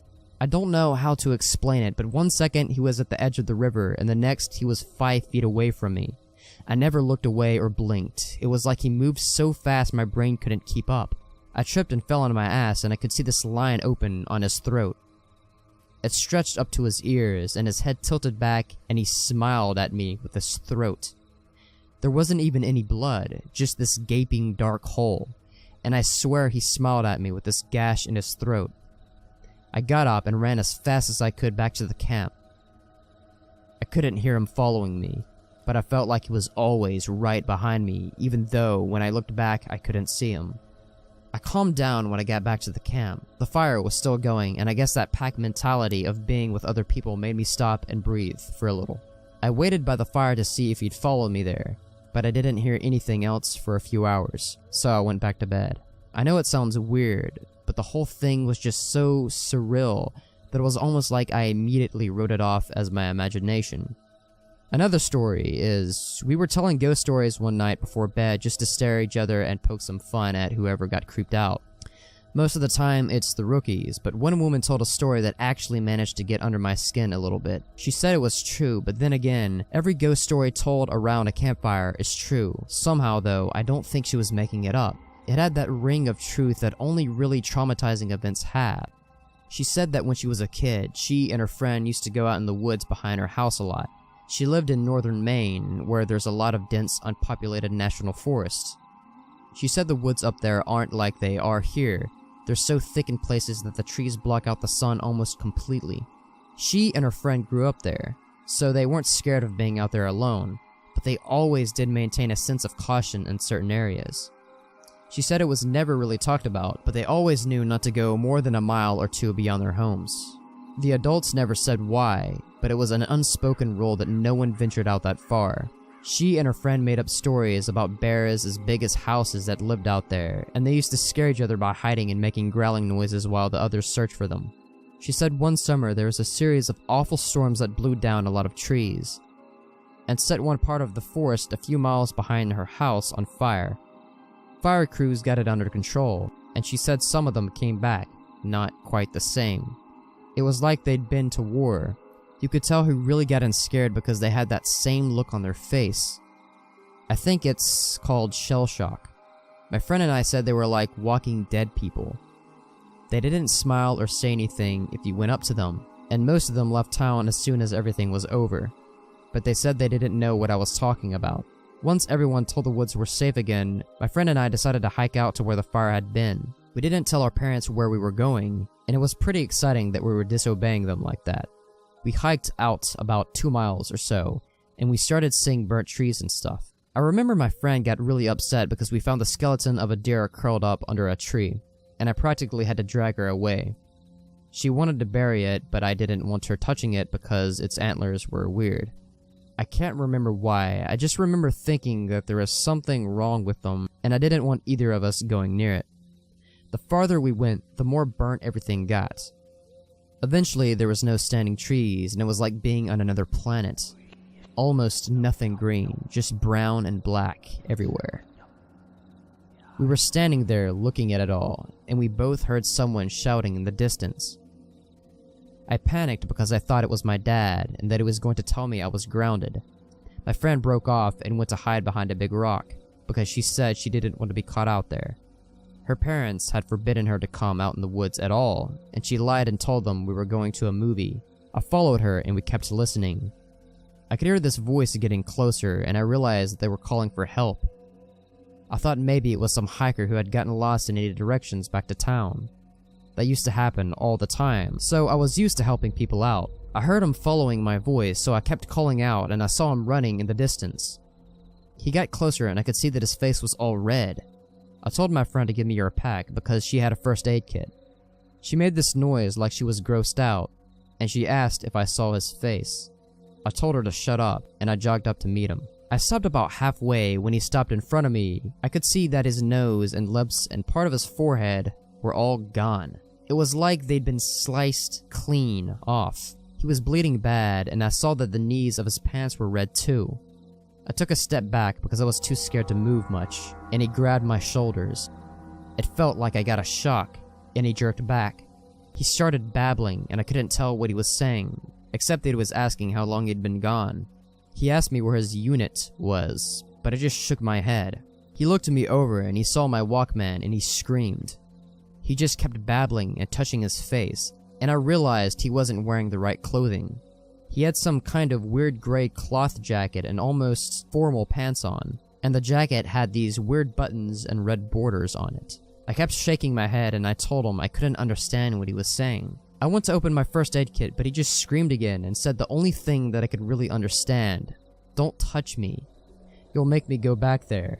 After that, he ran off, and I could hear him screaming the whole time. When I couldn't hear him anymore, I turned around and my friend was crying. I just turned around and started walking back toward town. She asked me over and over what had happened and who that was, but I didn't say anything. When we got home, I told her I didn't want to play in the woods with her anymore. We're still friends, but we don't talk about that guy. Not ever. When I started out as a rookie, no one had told me a lot about my job in terms of weird things that could happen. I'm assuming this was largely to prevent me from freaking out and abandoning the park. But a few months into my service, when I was still a rookie, a friend and I were drunk at a party, and he opened up a bit. "Yeah, it can get a little crazy out there, I guess. I think the worst are the ones where people die where they just shouldn't, you know? Or when we find them dead like 10 minutes after someone says they saw them last. They were fine when I passed them on switchback, I swear. That sort of shit. Like, take this guy who I found one spring out on a really popular trail. Someone comes into the VC freaking out about some guy who's lying in the middle of a path in this giant pool of blood. So we run out there and we find this guy dead as a doornail, which he absolutely should be, because the back of his head was like mashed potatoes. The skull is decimated, brains are leaking out like custard filling. And the guy's old, so you probably figure, yeah, he just tripped and fell on his head. Old people fall all the time, and it's no big deal, except that this area where he fell doesn't have any big rocks. There's not even any stumps or big branches. On top of that, there's no blood trail, so he clearly died where he dropped. Now that's when you turn to murder. But there were people just out of line of sight with the guy. If someone came up behind him and murdered him, there's no way someone wouldn't have heard. And again, even if someone had, there'd be a blood trail, splatter all over the place. But everyone on the scene said it looked exactly like he'd fallen and smashed his head on a rock. So what the fuck did he hit his head on? And then there was this lady I found in a different park about 5 years ago, back when I was upstate. We found her in the middle of a stand of big junipers curled around the trunk, like she was hugging it. We pick her up to move her, and a fucking waterfall comes out of her mouth, splashes all over my shoes. Her clothes are dry, and her hair is dry, but the amount of water in her lungs and stomach was phenomenal. Unreal, man. Coroner's report says the cause of death was drowning. Her lungs were completely full of water. This, even though we're in the middle of a high desert, and there isn't a body of water for miles. No puddles, no nothing. No signs of anyone else being out there. I mean, yeah, it's possible they were murdered, but why go out of this way to do it like that? Why not just stab them and be done with it? I don't know, it just sits weird with me. Now, of course, after some storytelling, we freaked out a little, but we were wasted, and I guess I sort of wrote it off as a fluke. I assume there was exaggeration there since, you know, we were wasted. Now, I don't like talking about this next case very much. It was an awful one that I've done my best to forget about, but of course, that's easier said than done. This happened about 6 months after the conversation with my friend at the bar, and up until that point, I hadn't had a lot of really weird shit go down. A few things here and there, and of course the stares, but it's amazingly easy to get used to stuff like that when it's treated as if it's normal. This case was a little different. A guy with Down syndrome in his 20s went missing after his family lost sight of him on a major path. That was odd in and of itself, but this guy never left his mom's side. She was obviously convinced he'd been kidnapped, and unfortunately a ranger who isn't with the park anymore insinuated that no one was going to kidnap someone, well, with that kind of disability. Not very tactful, to say the least. We wasted a lot of time trying to calm her down enough to get information about him, and then we put out an official missing persons call. Because of the urgency of the situation, him being mostly unable to function alone, we had to call the local police to come and help us. We didn't find him the first night, which was heartbreaking. None of us wanted to think of him being alone out there. We assumed he just kept wandering and was staying ahead of us. We brought out Hellas the next day and they spotted him in a little canyon. I helped bring him back up, but he was in bad shape. And I think we all knew he wasn't gonna make it. He'd fallen and broken his spine and couldn't feel his lower half. He'd also broken both his legs, went at the femur, and he'd lost a lot of blood. So he probably exasperated the injuries by dragging himself a little ways. I know it sounds awful, but while I was riding in the copter with him, I asked why he wandered off. I just wanted something to tell his mother, to let her know it wasn't her fault, because he was fading fast and I didn't think she'd get to ask him herself. He was crying and he said something about the little sad boy, and he said something about how the little sad boy had wanted him to come play. He said the little boy wanted to trade so he could go home. Then he closed his eyes, and when he woke up again, he was in the canyon. I'm not sure that's exactly what he said, but it was what I thought the gist of it was. He kept crying, asking where his mommy was, and I held his hand and tried my best to keep him calm. It was cold out there, he kept saying. It was cold out there. My legs was frozen. It was cold out there. It's cold in me. He was getting even weaker, so he eventually stopped talking, and he closed his eyes for a while. Then, when we were about 5 minutes from the hospital, he looked right at me, with these big tears running down his face, and he said, "Mama won't see me no more. Love Mama. Wish she was here." And he closed his eyes, and he just never woke up. It was horrible, and I don't like talking about it. That case was one of the first ones that really rattled me badly. Because of how badly it affected me, I reached out to a senior ranger, and who ended up helping me through it. As time went on, we got to know each other better. He ended up sharing one of his own stories with me. It was disturbing, but it helped to know that I wasn't the only one affected by the things going on out there.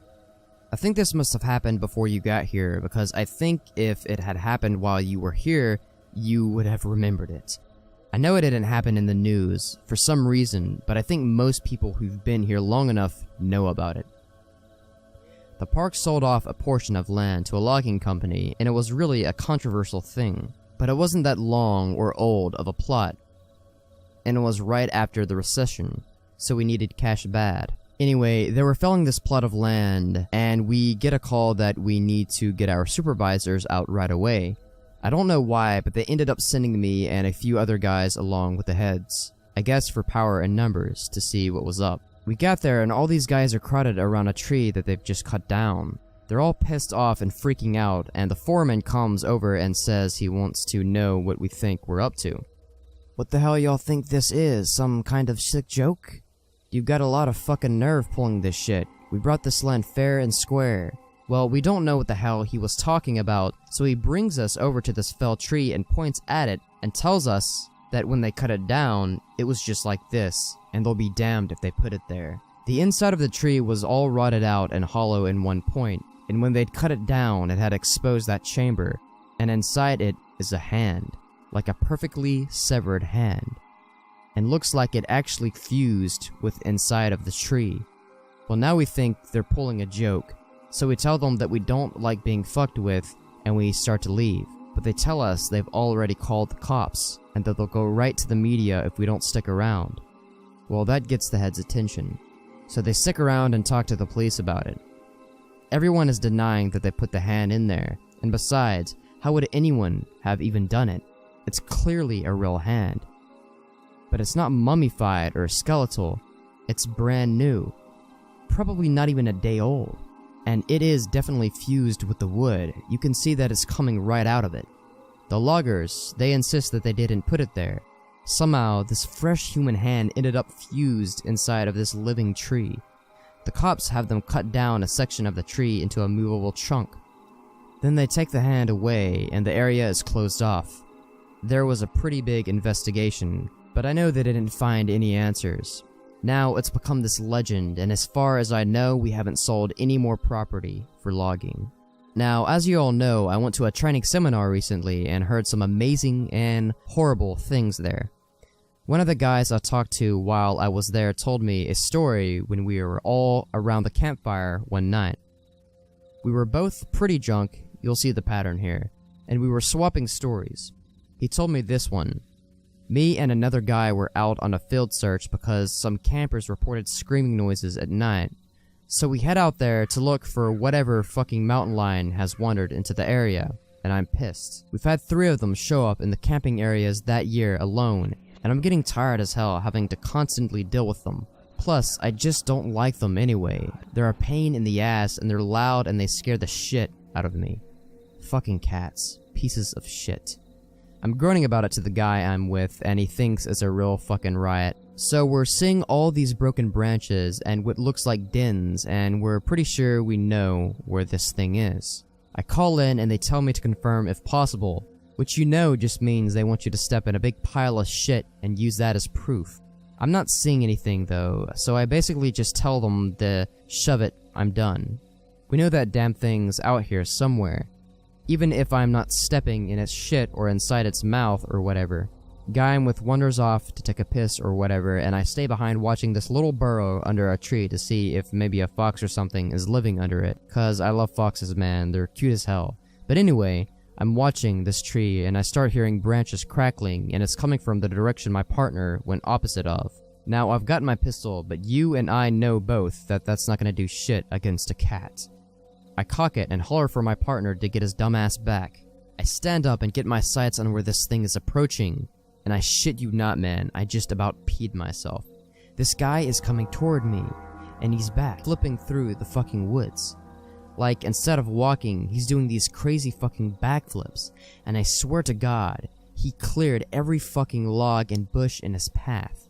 It was like he knew right where he was going. I yell at the guy to stop right where he is, that I'm pointing a gun right at him, but he keeps coming, and I just kinda lost it. I shot at the ground in front of him, and it was a dumb fucking thing to do, but man, I didn't want this guy anywhere near me. When I fired, he was about 50 yards from me, and as soon as the gun goes off, he whirls around and goes off, backflipping back into the woods. My partner hears my gun go off and runs back and asks what's up, and I tell him there's some fucking weirdo out there hopped on God knows what, and we need to get the hell out of Dodge. I let the cops know what happened, and I didn't get in any trouble for firing, but man, I don't know what that motherfucker was on, but I've never seen anything like it before. Shit was absolutely buttfuck crazy. I think we can agree that there's some stuff going out there in the woods, and while I'm not going to spout off about what it could be, or offer any theories, what I want people to take away from all of this is that it is so damn important to be safe when you're out there. And I know a lot of you think you're invincible, but the fact is that you can die out there, or be hurt, or go missing. It's easier than you'd ever imagine. One of the topics that I get asked about a lot here in real life involve things like the Rake, the Wendigo, and other related legends. I can honestly say that I don't know a lot about any of them, but based on some light reading I did, I can say that I've heard stories that seem to be loosely related to them. You've ever heard the old adage that legends like that come from somewhere? And I'm sure that's true, but as you all know, I do try to take things with a grain of salt. You have to out there. It's sort of like working in a hospital, I imagine. You could spend all day thinking about how many people have died there, and how there are probably so many ghosts, or whatever you want to call them, all over the place. But it doesn't do you any good. It just makes it harder to do your job. I think a lot of us feel that way, and I think that's why we try to go about our work like everything is just fine. Because once you get paranoid, there's not really any going back, and a lot of cadets quit because of it. My park especially seems to have a high turnover rate because the cadets graduate and get so freaked out about everything, and they can't seem to let it go. You have to learn to eternalize things and shut off. I've talked to Katie a bit about her experience because I wanted to know what she thought about the Wendigo. She didn't really have anything in particular to say about it, aside from that she didn't want to think about it that much. But she told me a friend of hers had something similar happen. I contacted this person, H, over Skype, and they agreed to talk to me a bit.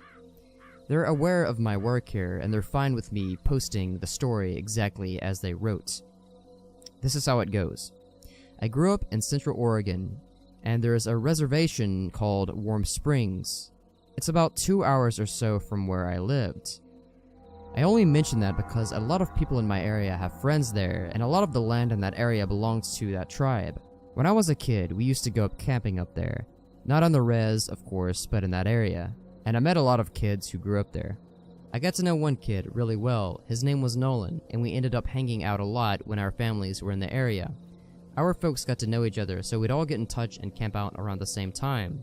We'd camp for about 2 weeks, so we were out there for a long time. I asked him if he camped in an RV. Yeah, my dad had one, so I guess it really wasn't actually camping, but we did take our tents out and stuff and set them out away from the camp most nights. I didn't like sleeping in there because I like being outside. We talked for a bit about camping. So anyway, sorry, one year Nolan and I were out there. I think we must have been like 12 or so. We wanted to go out and camp near the river because we wanted to go try night fishing. I think we must have been out about 1/3 of a mile from the main camp, far enough away that we couldn't hear or see anyone else. I remember that. We were a mile from the main camp. We were messing around most of the day. I don't really remember much about it, but we ended up building a fire at some point, and I was really impressed because he had this flint or something that he used to start it. I'd never seen anyone do that before, so I thought it was pretty cool. I got him to teach me how to do it, and we lit some stuff on the fire. Which, looking back, was pretty stupid because it was in the middle of the fucking summer. And if I remember right, the fire warning was either at yellow or orange. But thankfully, we didn't start anything major, and when it got dark, we sat around and talked about whatever it is 12-year-olds talk about. I don't really remember. What I do remember is that at some point, he looked over my shoulder at the river and asked me if I could see something. The way our camp was set up, we were about 10 feet from the river, and we were at the widest point, so it was probably about 20 feet to the other bank. It gets hot up there in the summer, but the water's still cold, which is important. I look over my shoulder and I can see something wading in the river on the other side. From where we were, it looked like a deer, but we couldn't really tell because of the fire. I got up to look closer and I saw a pair of antlers, so I figured it was a buck. But I thought it was weird that it was just wading into the water. And it was definitely heading for us. And I asked Nolan what he thought we should do. He's looking at the fire with this weird expression and he tells me to sit down and shut up. So I do, because I've never seen him act like that before. He's whispering at me to ignore it and to just keep talking like we were, but I couldn't think of anything else to say. He was saying something about an episode of some show, but I could hear the deer coming through the water, so I wasn't really paying attention to him. And I kept trying to see over his shoulder. But every time I did, he sort of hit me in the arm and made me look at him. I wasn't really scared, I remember, I was just sort of confused. But then I hear the deer come out of the water, and I could kind of make out what it looked like, and I realized it wasn't a deer, because whatever it was walking on 2 legs. I started to get up. I was super freaked out, but Nolan just yanked me back down and talked louder about this television show, and I could tell he was just as scared as I was, probably even more. He leaned in and poked the fire with a stick, and he whispered that whatever I do, I can't speak to it. I could see it come closer. It stood right behind Nolan's back. I was about ready to pee my pants, and I think I'd probably have run if I'd been alone, but I didn't want to leave Nolan, so I kept sitting really still and sneaking glances at it. It wasn't that tall, but the way it carried itself was just off. Like its center of balance was screwed up.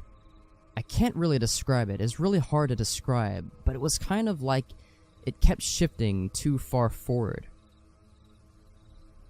I just stood there behind Nolan for a long time, and eventually Nolan ran out of things to say and we just kind of sat there for a second. The fire was making noise, but I thought I could hear this thing talking in a really low voice. I couldn't hear what it was saying. I leaned forward a tiny bit, and I actually did pee my pants when it leaned forward too. I couldn't see its face, but I did see its eyes. They were cloudy and milky, and if you want to know what they looked like, find that scene from the Lord of the Rings film when Frodo falls in that lake and all the dead people are floating toward him. That's what its eyes looked like. So all I saw were those 2 white eyes floating above Nolan's head, and the really vague shape of antlers coming out of its head. I don't know what my face looked like, but exactly at the same time Nolan and I fucking booked it out of there, and we ran non-stop until we got back to the main camp. My pants were soaked with pee, so I took them off as we were running and threw them in the bushes. We both stopped once we were in front of my dad's RV, and we couldn't see anything chasing us, so we stood there and caught our breath. I asked him what that thing was, but he said he did not know. He said his grandpa had only warned him that if anything ever came up to him when he was out there in the desert, he was never, ever supposed to talk to it or listen to anything it had to say. I wanted to know if he heard it talking too, and he said that the only thing he was able to understand was, "Help you." I think we ended up sleeping in the RV with my parents, and the next night we went back out and didn't see anything. That does remind me in a lot of ways of the Wendigo legend. There's a phrase used to describe it that I think fits perfectly, which is that the Wendigo is the spirit of lonely places.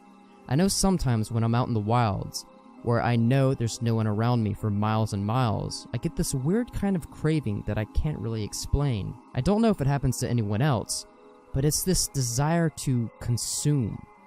It's not like I crave anything in particular, but more of this weird, distracting hunger that comes from every part of my gut. I also wanted to find out more about this faceless man, if I was able, and found a few similar things. I asked around my circle of friends, and one of them said he was out doing some repairs at a park in his area. He saw something kind of like that. We were having dinner in town, 5 of us including myself. This guy, He was repainting an information booth and heard a man ask him for directions to the nearest campsite. He didn't turn around because he was up on a ladder, but he informed the man that there weren't any campsites nearby, but if he headed down the road about 4 miles, he'd find one at another park. He asked if he could be of any other help, but the man said no, and thanked him. My friend said he kept painting, but he was listening, and he never heard the man leave. This is how he described it. The second he came up and talked to me, the hairs on my neck stood up, but I wasn't sure why. I just had this really uneasy feeling about the whole thing, and I wanted to finish painting and get the fuck out of there. I figured maybe part of it was just I couldn't turn around to look at him, but something just felt off. There was also this weird smell floating around even before the guy talked to me, kind of like old period blood. I had looked around to see what was causing it, but I didn't find anything, so I waited for the guy to walk away, but I didn't hear him leave, which made me think he was just standing there and watching me. So I asked again if I could do anything for him, but he didn't answer. I knew he was there though because I hadn't heard him leave. So I did this awkward turn on the ladder to look down and see what he was doing. Now I admit it could have just been my brain fucking up, but I swear to you, Russ, for a split second when I turned around, that fucker didn't have a face. Like he had no face. It was almost concave and totally smooth, and I just about had a fucking heart attack because I couldn't even wrap my brain around what I was seeing. I think I started to say something, but there was this kind of pop inside my head, and suddenly he was just a normal looking guy. I must have looked weird because he asked if I was okay, and I just, said, yeah, I'm fine. He asked about the campsite again, and I point to where he has to go, and he's like, I'm not from around here, can you help me get there? Now this is when I know something is really up, because there's no way this guy got here and didn't know where he was. And for that matter, there's no car around. So how did he get here in the first place? I said that I was sorry, but that I couldn't take him anywhere in a company vehicle, and he's like, please? I really don't know where I am. Can you come with me and help me get there? So now I'm seriously weirded out, and I start wondering if this is some kind of ambush or whatever.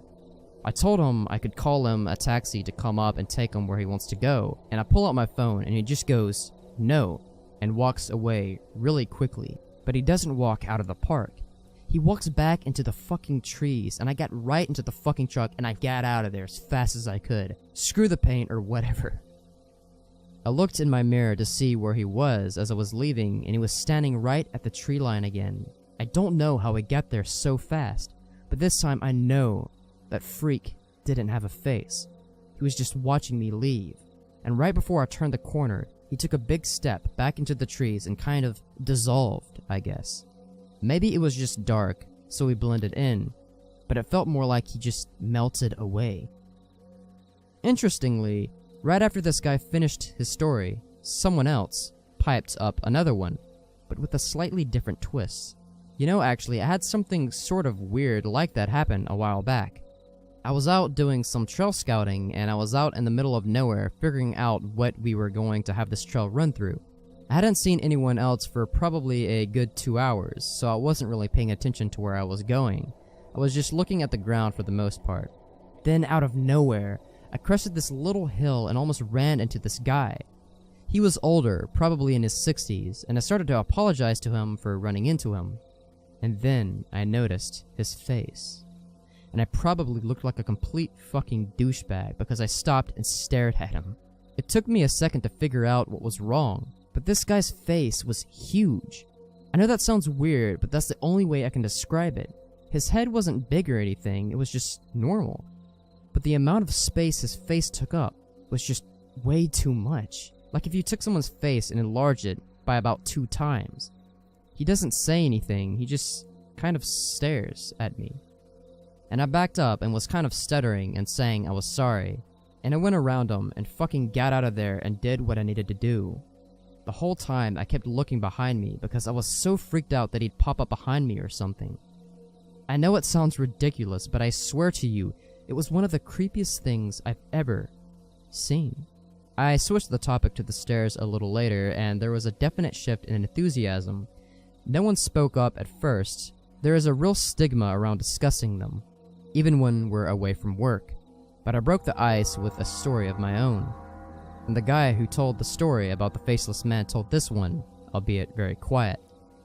A couple of years ago, I was camping with my girlfriend. We were out about 2 miles from the road at this site I know. We went to bed that night, but we couldn't sleep because someone interjected a funny comment, and we were dangerously close going off another subject, but I got us back on track. Yeah, really funny, you fucker. No, it was because we kept hearing that grinding noise. My brother used to grind his teeth in his sleep, and it kinda reminds me of that. My girlfriend was freaking out, but I just kept telling her to ignore it, because I've heard it before, so you just have to ignore it. It goes away eventually, you guys know what I mean. We all knew what he meant. So eventually, I got her to go to sleep, but I woke up probably 2 hours later because something was just off. I rolled over, and she wasn't there, and I kind of freaked out because he thought for a second, and then he took a really long drink. Anyway, I ran out of the tent calling her name, but I didn't have to go far. She was standing at the edge of the camp looking at something in the trees, and I could see she was really pale. The fire was low, but bright enough to see her.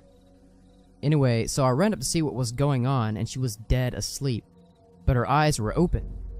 She had this real spaced out look, you know, so I put my arm around her to lead her back, but she wouldn't move. She just said really quietly something like, "I have to go now, Eddie, I have to go, it's here." I was like, "You're just sleepwalking, come back to bed," but she wouldn't budge. She just kept staying there and saying that she had to go. And I looked where she was looking, and there was a fucking staircase right there about 15 yards away. A gray one, concrete. And she started to walk toward it, but I yanked her back, and that woke her up. She looked at me like I was fucking out of my mind, and she asked what the fuck she was doing outside of the tent. I didn't tell her anything, I just told her she was sleepwalking. The grinding was gone, so she just went back to the tent with me and we fell asleep again. I don't know. I don't like thinking about it, you know? We all knew. You guys remember that kid with, I can't remember what it was, some kind of brain fuck up. Not Downs, but something like it. Someone else brought up, well, I got to read the report he gave when they found him a week after he went missing, and it was fucked up beyond belief. I mean, you have to take it with a grain of salt because who knows who that kid actually thinks is real. But some of this stuff, I don't think he could have made up. Like what? Well, first of all, he talked about the stairs. He said he'd be watching his dad build a fire and the stairs came up to him, and he had to go up to them or something bad would happen. The cops couldn't really understand what he was talking about after that, but because he just kept saying, like the campfire, over and over, and he kept mentioning sounds, but he couldn't say what sounds, just that it was loud and he covered his ears so he couldn't hear them. But the thing I remember most is that they asked him where exactly he'd gone, and he just said he was right there. He kept pointing at himself, and they said they thought that meant that he thought he'd never left. He said he wasn't scared because the stairs were there, and he said they talked to him, but not like people talk. Like I said, it was really convoluted and hard to understand, but I have a feeling the cops didn't take most of it down. They ended up just saying that the kid had some kind of amnesia or fugue, and that they didn't think foul play was involved. Doesn't really explain why he came back a week later perfectly fine without a speck of dirt on him and well fed, but hey, what the cops say goes. One story that's made the rounds here was about a young woman who disappeared upstate. Initially, everyone assumed she was a runaway. She didn't come from a great home life, and so it really wasn't any kind of surprise that she chose to cut and run. But people started coming forward saying that they had seen her around the park shortly before she vanished, so some of the rangers in the area were set out to make sure she hadn't hung herself or something on any of the back trails. It took them a while, and they did find her. Well, not all of her. Just half her tongue and a quarter of the lower jaw. Very clean cuts from what I've heard. They've never found the rest of her.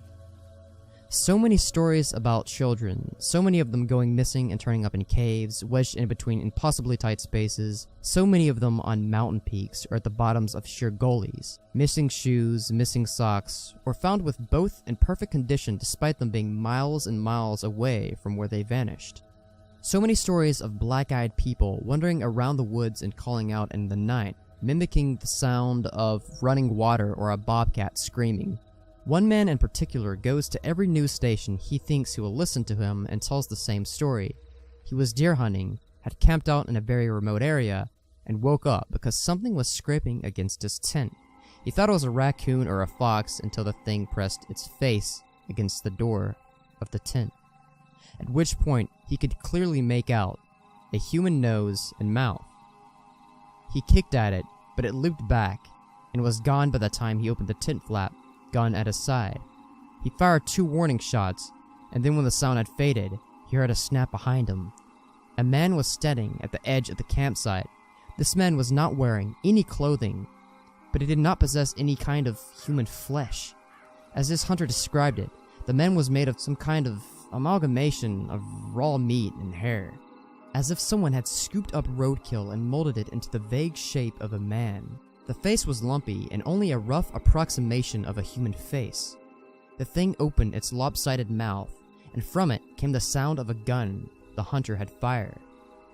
It did this twice before mimicking the sound of the tent zipper and fleeing into the night. A young couple out for a hike in the rocky areas of my mountain reported to me yesterday that they had seen something strange out on a peak I'm very familiar with. They were taking turns looking through a pair of binoculars when a man noticed a hiker climbing up a very steep part of the cliff face. He watched the man scale the slope, and it didn't occur to him until the incident was over that this person had no climbing gear. When the climber reached the top of the peak, which was about 5 miles away, they turned and faced the young man. He said whoever, or whatever this person was looking right at them. The climber waved in an exaggerated manner before snapping in half at the waist, sideways, and leaping off the peak. The young man didn't see where the climber landed. I sent them on their way with assurances that I'd check it out. I lied. I won't be turning in a report because there are 10 others exactly like it. The climber is well known in that area. I don't question it anymore. So there are so many things I won't ever be able to understand about my job. And it won't take me years to relate to all of the things that I've heard in the last few months. Thank you all for sticking by my side and enjoying the things I have talked about. If you go out into the woods, I really encourage you to be safe.